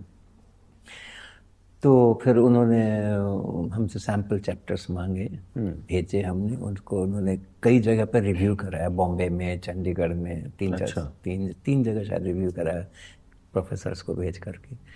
तो उनके कमेंट्स बहुत सुंदर सुंदर उनको मिले कि हाँ रे ये तो बड़ी यूनिक टाइप की किताब है। तो पीछे पड़े हमारे, जल्दी करो जल्दी करो। खैर जब मेरे मैन्युस्क्रिप्ट कंप्लीट हुआ, मेरे हिसाब से जब वो कंप्लीट हो गया तो मैंने उनको बताया कि हाँ मेरा मैन्युस्क्रिप्ट तैयार है, आप ले सकते। भेज दिया, ले गए वो। उसके कुछ 2-3 हफ्ते बाद मेरे को वहाँ से वो पत्र आया कि हमारे एमडी आपसे मिलना चाहते हैं, आप दिल्ली आ जाइए। ठीक, मैं दिल्ली चला गया। एक बड़ी सी मीटिंग हुई, अंडाकार टेबल के चारों बगल सब ढेर सारे लोग बैठे हुए थे, 6-7-8 लोग। तो पता चला कि उनकी जो मार्केटिंग टीम है उसने उसको स्टडी किया है and they have come to the conclusion कि ये किताब नहीं बिक सकती है बाजार में। ये किताब नहीं बिकेगी, इसका कोई वो वैल्यू नहीं, फिनेंशियल वैल्यू नहीं है। और उन कॉस्टिंग वाले जो डिपार्टमेंट थे उनका था कि इस पे बहुत सारा कॉस्ट जाना है। इतनी मोटी किताब है, इतने फिगर्स हैं, इतने मैथमेटिक्स के इक्वेशंस हैं, तो इसके अंदर में इन्वेस्टमेंट जो उन्होंने कॉस्ट का एस्टिमेट किया कि कितना TMH को कितना लगेगा, तो वो काफ़ी अच्छा खासा था। और मार्केटिंग टीम कह रही है कि उस अनुपात में हम लोग बेच नहीं सकते। तो वो मीटिंग इसलिए बुलाई गई थी कि उन्होंने मेरे लिए कुछ 8-10 सजेशंस लिख के रखे हुए थे कि किताब में ऐसे मॉडिफाई करो, किताब में वैसे मॉडिफाई करो, किताब का नाम ऐसा होना चाहिए, फर्स्ट पेज वैसा होना चाहिए, जो प्रॉब्लम्स आपने लिखे हैं वो प्रॉब्लम्स किस यूनिवर्सिटी में, किस एग्ज़ाम में कभी पूछे गए थे, तो वो आप लिखिए। और अगर आपने नहीं लिए हैं वो प्रॉब्लम तो लीजिए, उससे किताब की वैल्यू बढ़ती है, रिपीटेड एग्जामिनेशंस के क्वेश्चंस उसमें होने चाहिए, वगैरह वगैरह कई तरह के सजेशंस उसमें लिखे थे। वो उन्होंने हमें बड़े प्यार से समझाया कि आप ये सब कर दो, थोड़ा सा मॉडिफिकेशन करना है, ये सब कर दो, फिर हम छापते हैं और फिर ये बिकेगी। मैं तो अलग ही किस्म का बंदा, मैंने कहा ना ऐसे कैसे हो सकता है, हमने 8 साल का समय ऐसे ही लगाया इसके ऊपर। ये तो मीटिंग में ही कहा आपने या सोचने का समय लिया? जी नहीं, इमीडिएट। हाँ। मैंने कहा ना इसमें से एक भी जो आपके सुझाव है ये इम्प्लीमेंट करने योग्य नहीं है। इससे इसकी जो बेसिक थीम है वो बदल रही है, इसकी बेसिक थीम जो है वो बदल रही है, तो मैं तो नहीं करने वाला हूँ उसको। तो उन्होंने बहुत समझाया कि देखो अगर आपने इसमें इतनी मेहनत की है, इतना समय लगाया है, वो भी प्राइम यूथ का समय, उस समय तो 30s में मैं था, प्राइम यूथ का समय आपने इसमें लगाया है, इतनी मेहनत की है, इतना तो कोई नहीं करता। एक किताब लिखने के लिए इतने साल, 6-7 साल लगा देना, तो अगर आपने किया है तो बिकी नहीं तो फिर क्या फायदा होगा। मैंने कहा ना ये तो नहीं होगा, वो बिके चाहे ना बिके। मेरे को इसी से संतोष है कि मैंने अपने साइंस कॉलेज में जिन बच्चों को 400 बच्चों को मैं पढ़ाता हूँ, उनके पास बैकअप किताब नहीं है घर में जाके पढ़ने के लिए, वो मैंने तैयार कर दी। वो तो खरीद लेंगे ना। वो जो 400 बच्चे रश्मि खलीडे खरीद करके और फिर कनेक्ट नहीं कर पाते हैं, Right. वो तो खरीद लेंगे ना। तो मेरे को अपने बच्चों से मतलब है, 400 तो हम उनसे खरीदवा देंगे, और उससे ज्यादा की मुझे चाहत नहीं, उससे ज्यादा की चाहत नहीं है। अब टीएमएच का तो काम नहीं चलेगा 400 कॉपी बिकने पे। राइट। तो उन्होंने हमें आधे पौने घंटे समझाया, हमने बिल्कुल माना नहीं उनकी बात। दे वर वेरी सरप्राइज्ड कि एकदम नया नया लड़का है, टाटा मैकग्रा हिल का ऑफर ठुकरा रहा है, इतना बड़ा ऑफर ठुकरा रहा है। बट हमने तो ठुकरा दिया, आगे क्या होगा मुझे पता नहीं था। लेकिन मेरा एक्चुअली यही था, कहीं से पब्लिश हो, मेरे जिन विद्यार्थियों को मैं पढ़ा रहा हूँ उनके पास किताब होनी चाहिए। बिल्कुल, मेरा गोल इतना ही था। और ये किताब जो है वो बिल्कुल सही किताब है, जो हम पढ़ा रहे हैं उसके अनुरूप है, इसमें परिवर्तन नहीं होगा। तो हम वापस कर दी मैन्युस्क्रिप्ट, हम लेके घर चले गए। उसके बाद पटना में पब्लिशर हैं भारती भवन, जिससे ये किताब अभी छपी हुई है। जी। तो भारती भवन जो है प्रकाशक, तो पटना बेस्ड है। तो वो तो पटना में तो मेरी ख्याति को वो जान रहे हैं। तो उन्होंने मुझे फिर बुलाया, उनके यहाँ से भी कोई व्यक्ति घर पे आए कि बोस साहब आपसे मिलना चाहते हैं, उसके ओनर हैं बोस।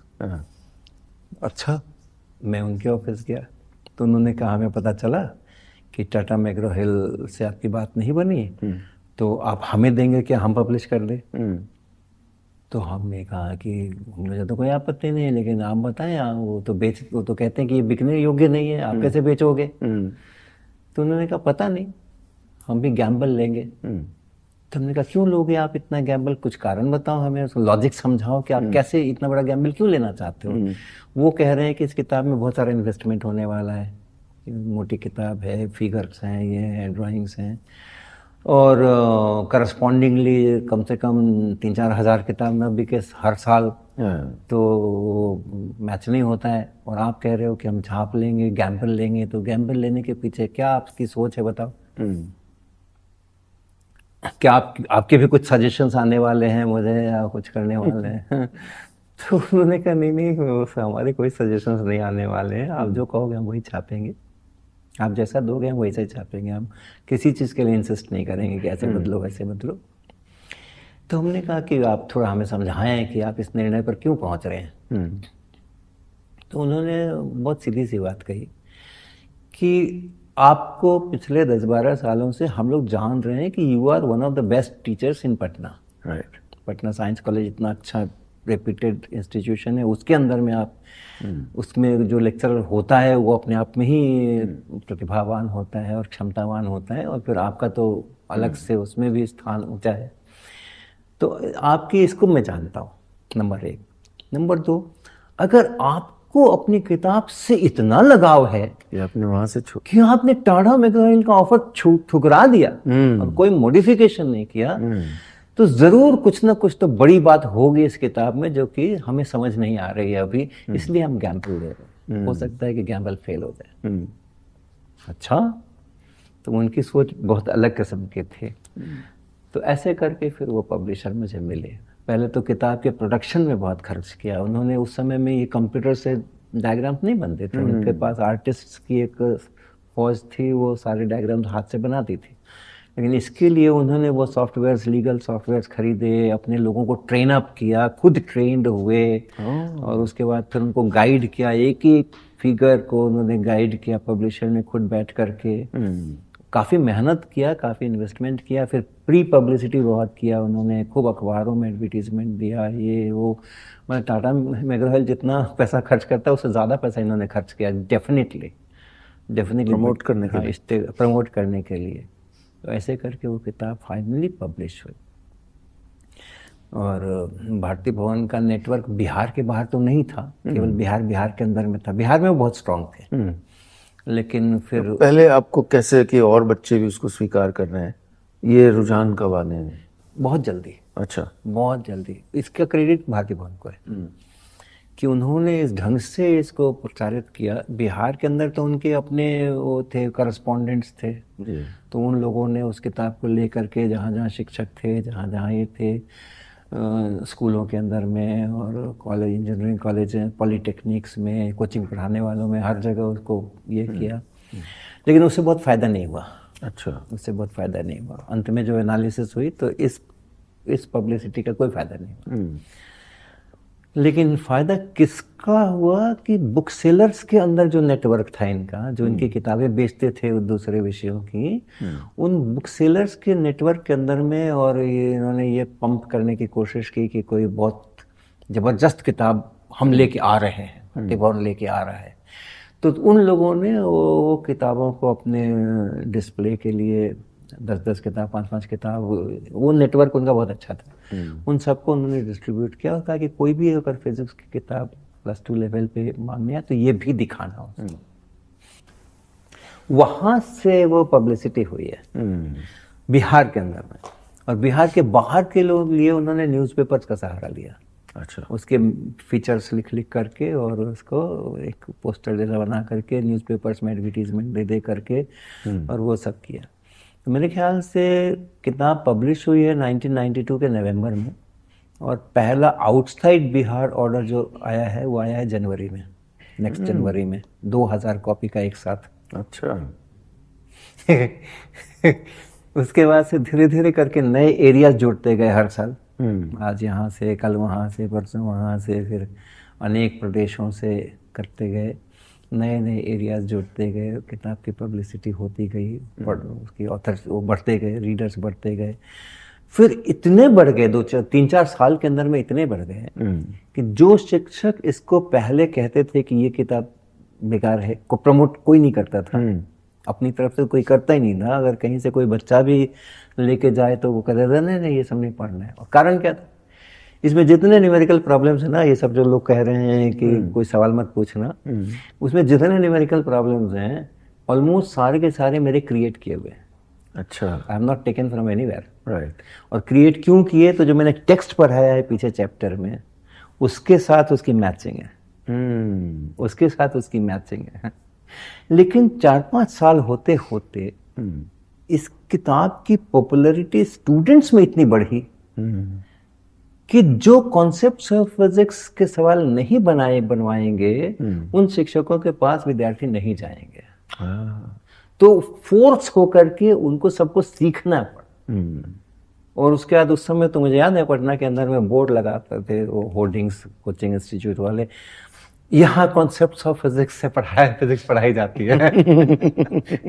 वो उनके लिए एक एडवर्टीजमेंट का प्लैंक था, वो क्वालिटी का बेंचमार्क। हाँ बेंचमार्क था, यहाँ कॉन्सेप्ट्स ऑफ फिजिक्स से पढ़ाई। ऐसा करके तो ऐसे करके फिर इसकी बढ़ी, ख्याति बढ़ी। और 32 वर्ष में जाने कितनी बार सिलेबस बदले होंगे, जाने कितनी बार परीक्षाओं के पैटर्न्स बदले होंगे, बट इस किताब की डिमांड कम नहीं हुई। इवन कोविड पीरियड में भारती भवन की तमाम किताबों का सेल जो है वो जबरदस्त नीचे गया, लेकिन इस किताब ने उनको कभी लॉस नहीं होने दिया। आज जब हम एल्गोरिदम और आर्टिफिशियल इंटेलिजेंस के युग में प्रवेश कर चुके हैं, तब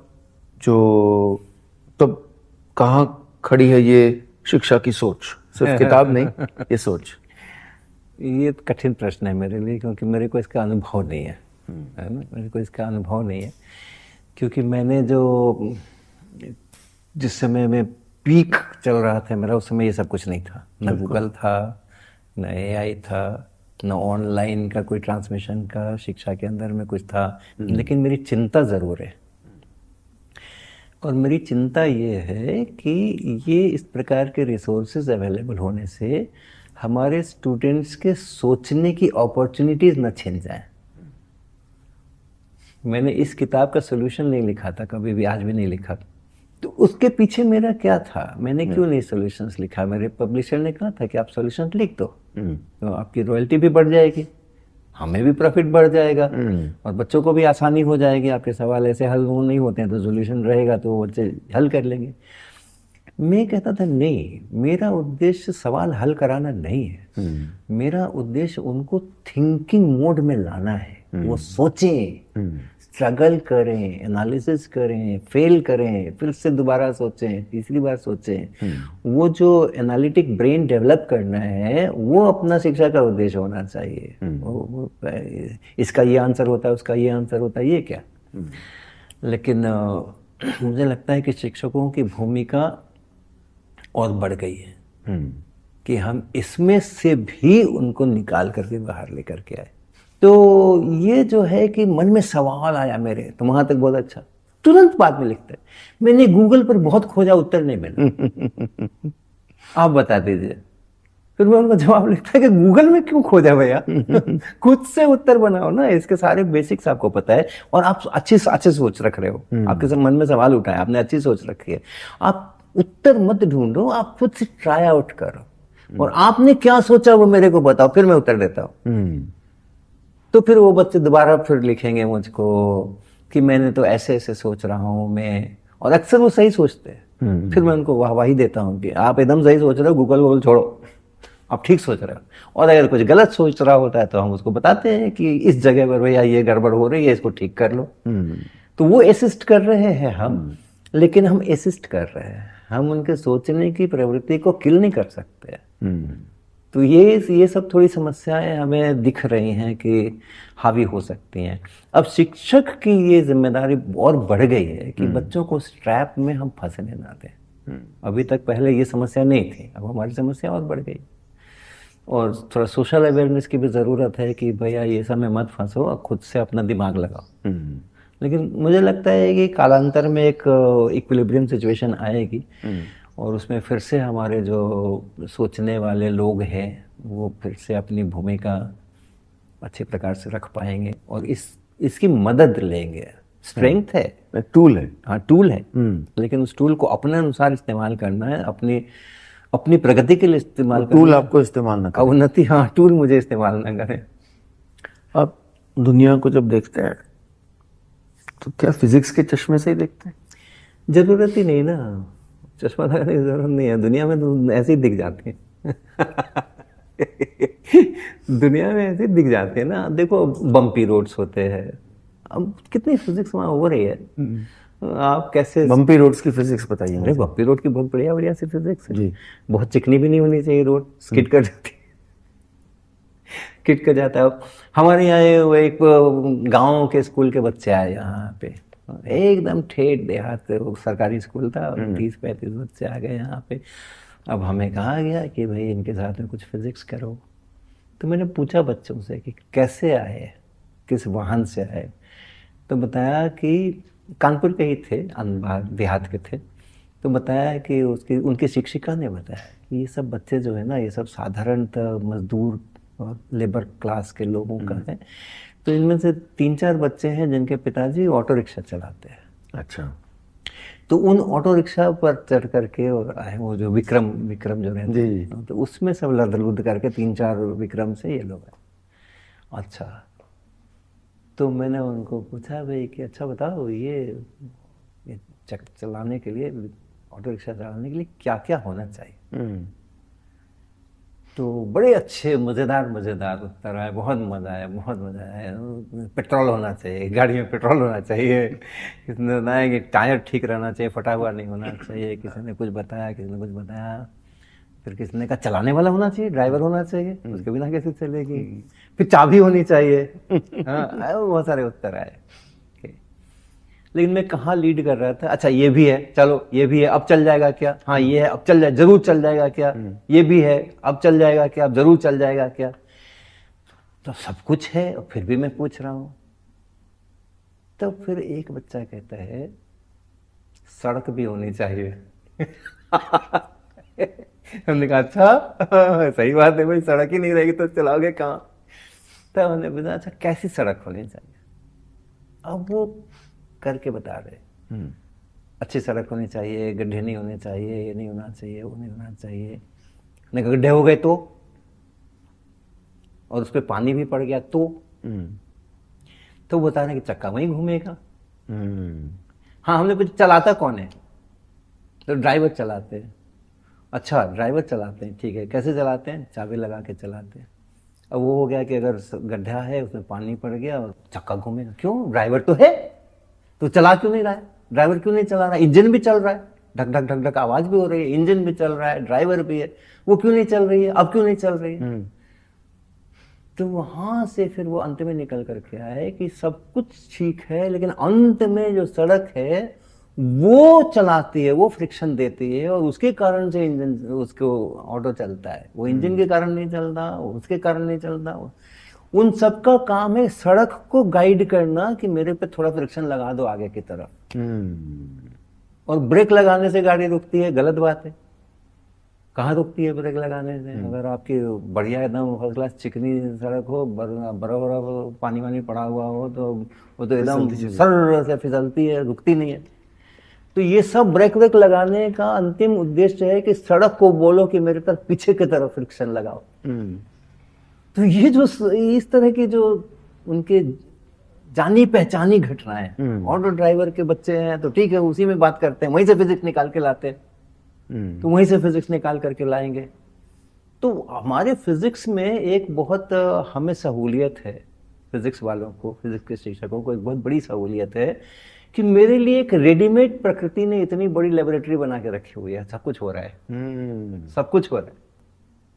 आप किचन में चले जाओ, किचन में कितनी सारी फिजिक्स हो रही है भैया। मैंने तो अभी एक सेशन दिया IIT कानपुर में कुछ महीने पहले, उसका था कि physics in kitchen, popular talk था वैसे, तो काफ़ी लोग थे। तो मेरे लिए पूरा किचन सजाया गया था उसमें। पूरा बताइए ना मुझे।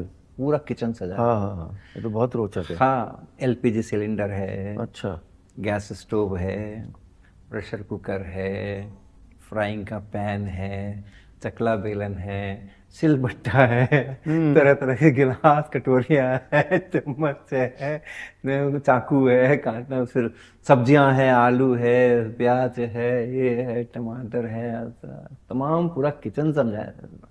और फिर मैंने एक एक चीज़ से कैसे कैसे उसमें क्या क्या फिजिक्स हम पढ़ा सकते हैं वहाँ से, इसके ऊपर वो करीब 1.25 घंटे 1.5 घंटे का लेक्चर है। जैसे कहीं से भी शुरू करिए, कहीं से भी शुरू करिए। सिलबट्टा है, ये आपको ट्रांसलेशनल मोशन हो रहा है। ट्रांसलेशनल मोशन का मतलब है कि उसके साथ सारे पार्ट एक साथ चलते हैं, एक साथ जिधर भी चलें एक साथ चलें, एक ही वेलोसिटी से चलें। ट्रांसलेशन हो रहा है, परिभाषा में लिखा हुआ है। ट्रांसलेशन मोशन का डिस्क्रिप्शन लिखा हुआ है, ऑल पार्टिकल्स इन मोशन। ये सिलबट्टा जब ऐसे ऐसे घुमाते हैं, ऐसे ऐसे चलाते हैं, तो पूरा वो जो बट्टा है ना, वो एक साथ ऐसे ही चलता है, फिर एक साथ वापस आए। ये ट्रांसलेशनल मोशन। वही अगर हमने मिक्सर के अंदर में हम चटनी बनाते हैं, तो वो रोटेशनल मोशन, उसमें एक एक्सिस ऑफ रोटेशन है जिसके बाद सभी कुछ सर्किल पे चल रहा है। तो रोटेशनल मोशन की परिभाषा देने के पहले वो दिखाओ ना, वहां से रोटेशनल मोशन क्या होता है बताओ। तो इस प्रकार की बहुत सारी चीजें हैं। प्रेशर कुकर, प्रेशर कुकर, अरे वो तो इतनी अच्छी चीज है। प्रेशर कुकर में क्यों खाना जल्दी बनता है? तो खाना इसलिए, वो प्रेशर से नहीं खाना बनता है। प्रेशर से बनता तो हम बाहर से ही मूसल से कूट कूट करके प्रेशर डाल देते, वो खाना नहीं बनता है। वो आपकी दाल के टुकड़े हो जाएंगे। पाउडर आप बना सकते हो, उससे पका नहीं सकते हो। तो प्रेशर कुकर में ऐसा नहीं कि प्रेशर कर दिया हमने इसलिए खाना जल्दी बन गया, वो पक गया। प्रेशर से नहीं पकता है खाना। तो क्या होता है, पढ़ाओ। अच्छा, है सिलेबस में है, क्या है सिलेबस में? The boiling point of a liquid depends on the pressure on it. ये पढ़ाते हैं भाई। 100 डिग्री पे होता है, लेकिन अगर आप प्रेशर ऊपर से बढ़ा दोगे तो 100 की जगह उसका बॉइलिंग पॉइंट बढ़ जाएगा, 110 हो जाएगा, 120 हो जाएगा। तो प्रेशर कुकर में एक्चुअली 130 तक जाता है, मैंने नापा हुआ है। हमने उसका जो सेफ्टी वॉल्व होता है ना, उसको खोल दिया और उसके वहाँ पे एक थर्मोमीटर का प्रोब डाल करके उसको बंद कर दिया। और उसके बाद जब हमारा विसल हुआ, उस समय हमने देखा व्हाट इज द टेम्परेचर, 130। वो 130 पे स्टीम बन रही है। तो बॉइलिंग पॉइंट उसका बढ़ गया है। अब जब वो ज़्यादा गर्म हो गया है तो तेजी से हीट डाल रहा है उसके अंदर में, क्योंकि टेम्परेचर डिफरेंस से ही वो कितना हीट जाएगा वो डिपेंड करता है कि दोनों के बीच डिफरेंस कितना है टेम्परेचर का। हॉटर बॉडी से कोल्डर बॉडी में जाना है तो आपका आलू है, अब आलू के अंदर पानी से हीट जाना है। तो अगर वो प्रेशर कुकर नहीं यूज़ कर रहे हो तो पानी खोल रहा है 100 डिग्री पे, तो 100 डिग्री से वो अंदर हीट भेज रहा है। और अगर आपने प्रेशर कुकर यूज़ कर लिया तो वही पानी खोल रहा है अब 130 डिग्री पे, वो आलू 130 डिग्री वाले के साथ कांटेक्ट में है, तो वहां से ज़्यादा हीट जा रही है, इसलिए जल्दी खाना बनता है। तो आप सिखाओ वहां से, वहां से आप सिखाओ इसको कि प्रेशर कुकर कोई इस्तेमाल क्यों करते हैं, ऐसे इंट्रोड्यूस करें ना हम, तो वो बहुत इफेक्टिव होता है। बिल्कुल। और शायद फिजिक्स ही नहीं, हर विषय को हाँ, इस नई सोच से हाँ। देखने की आवश्यकता है, चाहे हमारे एजुकेशन सिस्टम हो, चाहे पेरेंटिंग हो। हाँ जी हाँ। बिल्कुल बिल्कुल। हम एक ऐसे दौर में हैं जब एडटेक का पूरा एक क्षेत्र खुल गया है, जिसमें एजुकेशन एक तो डिजिटल माध्यमों से पढ़ाई जा रही है, लेकिन एक जो व्यापार की ओर है, और अगर पूर्णतः डिजिटल माध्यमों से पढ़ाई जाए तो फिजिक्स के स्टूडेंट्स या फिजिक्स की समझ का क्या फ्यूचर है? आप इसको बिजनेस के रूप में लेने का कैसे देखते हैं? देखिए, बिजनेस अपने आप में एक विषय है और उसका मेरे को कोई अनुभव नहीं है, लेकिन मैं समझता हूँ कि बिजनेस का मतलब ही है कि जहाँ अपॉर्चुनिटी है बिजनेस करने की, उसको टैप करना है। Right. जहाँ पर मेडिकल की दुकान नहीं है, वहाँ पे मेडिकल की दुकान खोलेंगे तो आमदनी होगी। तो जहाँ पर लगता है कि हाँ, इस चीज़ का यहाँ पे मार्केट बन सकता है या हम बना सकते हैं मार्केट, तो फिर वहाँ पर लोग उसको बिजनेस करेंगे, वहाँ से पैसे कमाएंगे। अच्छी बात है, ऐसे ही तो ग्रोथ होगी, इकोनॉमिक ग्रोथ ऐसे ही होगी। सोच बहुत अच्छी है। लेकिन वो जो एडवर्टीजमेंट है साथ में, जब बिजनेस करते हैं तो एडवर्टाइज करते हैं ना अपने प्रोडक्ट को, तो वो एडवर्टीजमेंट क्या है? वो एडवर्टीजमेंट है कि आपका जो क्लाइंट है उसको आप एक तरीके से उसको इम्प्रेस कर रहे हो, उनको कुछ फैक्ट्स, सपने दिखा रहे हो कि आप ये खरीदोगे तो ये होगा, वो होगा, ऐसा होगा। तो ये जो आप कह रहे हैं, जो मार्केट बन रहा है, डिजिटल एजुकेशन का जो मार्केट बन रहा है, इट्स ओके। ये बिजनेस करने का एक लीगल तरीका है, कोई इसमें दूसरी बात नहीं है। लेकिन एक शिक्षा के साथ जुड़े होने के कारण से जो उसको देखने की मेरी दृष्टि है या ये है, वो यही है कि प्रोडक्ट्स तो बहुत सारे बिकते हैं, साबुन तो बहुत सारे बिकेंगे, तेल तो बहुत सारे बाजार में आएंगे, एडवर्टीजमेंट भी होगा। लेकिन लोगों को समझ आ जाना चाहिए थोड़े समय के बाद कि मेरे लिए क्या ठीक था और क्या ठीक नहीं था। साल दर साल हम गलत चीजें थोड़ी खरीदते रहेंगे।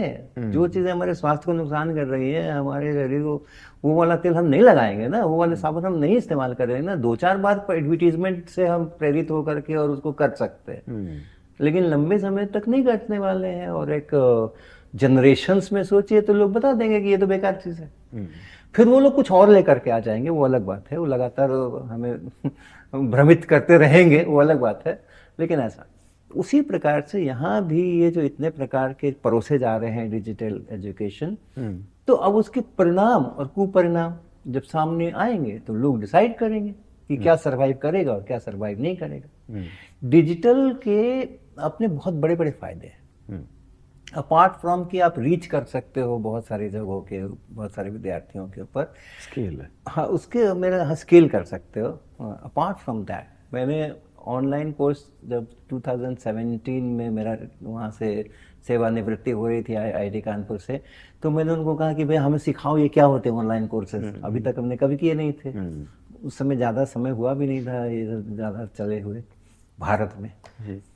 तो उन लोगों ने हमें बताया ऐसे ऐसे होता है। उसके बाद मैंने बीएससी के लिए और 6-7 कोर्सेज फ्लोट किए शुद्ध ऑनलाइन। तो खैर वहाँ में वो चलाए। अब तब मैंने अनुभव किया कि डिजिटल एजुकेशन में बहुत ताकत है जो कि हमें फेस टू फेस एजुकेशन में नहीं है, ऑफलाइन में नहीं है, हम नहीं कर सकते। सबसे बड़ा क्या था अंतर, कि जब आप पढ़ा रहे हैं क्लासरूम के अंदर में, एक विद्यार्थी के मन में कुछ संशय पैदा होता है, आपके पढ़ाने से उनको बात समझ नहीं आती है, तो वो आपसे कुछ पूछना चाहता है। लेकिन बाय द टाइम वो अपने वो बात को थोड़ा ऑर्गेनाइज करता है और आपसे सवाल पूछने के लिए तैयार होता है, आप तो 4 सेंटेंस आगे बढ़ चुके होते हैं। अब उसको इस बात की भी चिंता है कि ये क्या जो बोल रहे हैं वो भी सुनना है ना, नहीं तो लिंक टूट जाएगा। तो कई बार तो वो अपना प्रश्न ही नहीं पूछ पाता, आगे चलो देखें आगे क्या बोल रहे हैं, उसमें फंस जाता है। और अगर उसने कुछ पूछा तो उसका उतनी देर का लिंक टूट गया है, उसके बाद आपको इमीडिएट रिप्लाई करना है। और इमीडिएट रिप्लाई करने के अंदर में सबसे बड़ा जो मुश्किल होती है कि शिक्षक उस विद्यार्थी के प्रश्न को समझ नहीं पाते हैं उतनी जल्दी,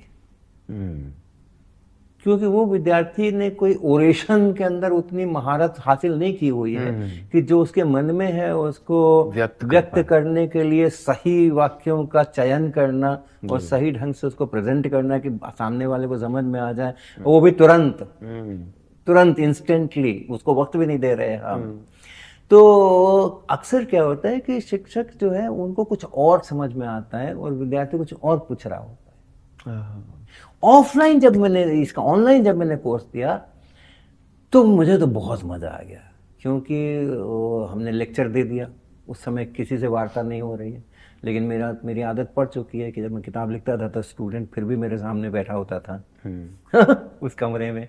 तो ये जो उसकी कैमरे की जो लाल बत्ती जलती है ना, उसमें मुझे दिख जाता है स्टूडेंट, ये मेरा स्टूडेंट है, इसको पढ़ा रहा हूँ मैं। ओके, तो हम तो अपने हाव भाव, हंसी मजाक, ये वो सब कुछ उसके साथ कर लेते हैं, वो तो हो जाता है। फिर भी हम उसको सुन नहीं पा रहे हैं, डायरेक्ट उसकी प्रतिक्रियाएं नहीं देख पा रहे हैं, उसके फेसेस नहीं देख पा रहे हैं। 20,000 बच्चे एक साथ पढ़ाई कर रहे हैं, लेकिन उसके बाद उसमें वो प्लेटफॉर्म रहता है जिसमें बच्चे अपने सवाल पूछ सकते हैं और हम अपने जवाब दे सकते हैं और बच्चे आपस में एक दूसरे को जवाब दे सकते हैं। वाह, अब आपने काफ़ी कुछ पेपर तो लीक कर दिया लेकिन ठीक है, फिर भी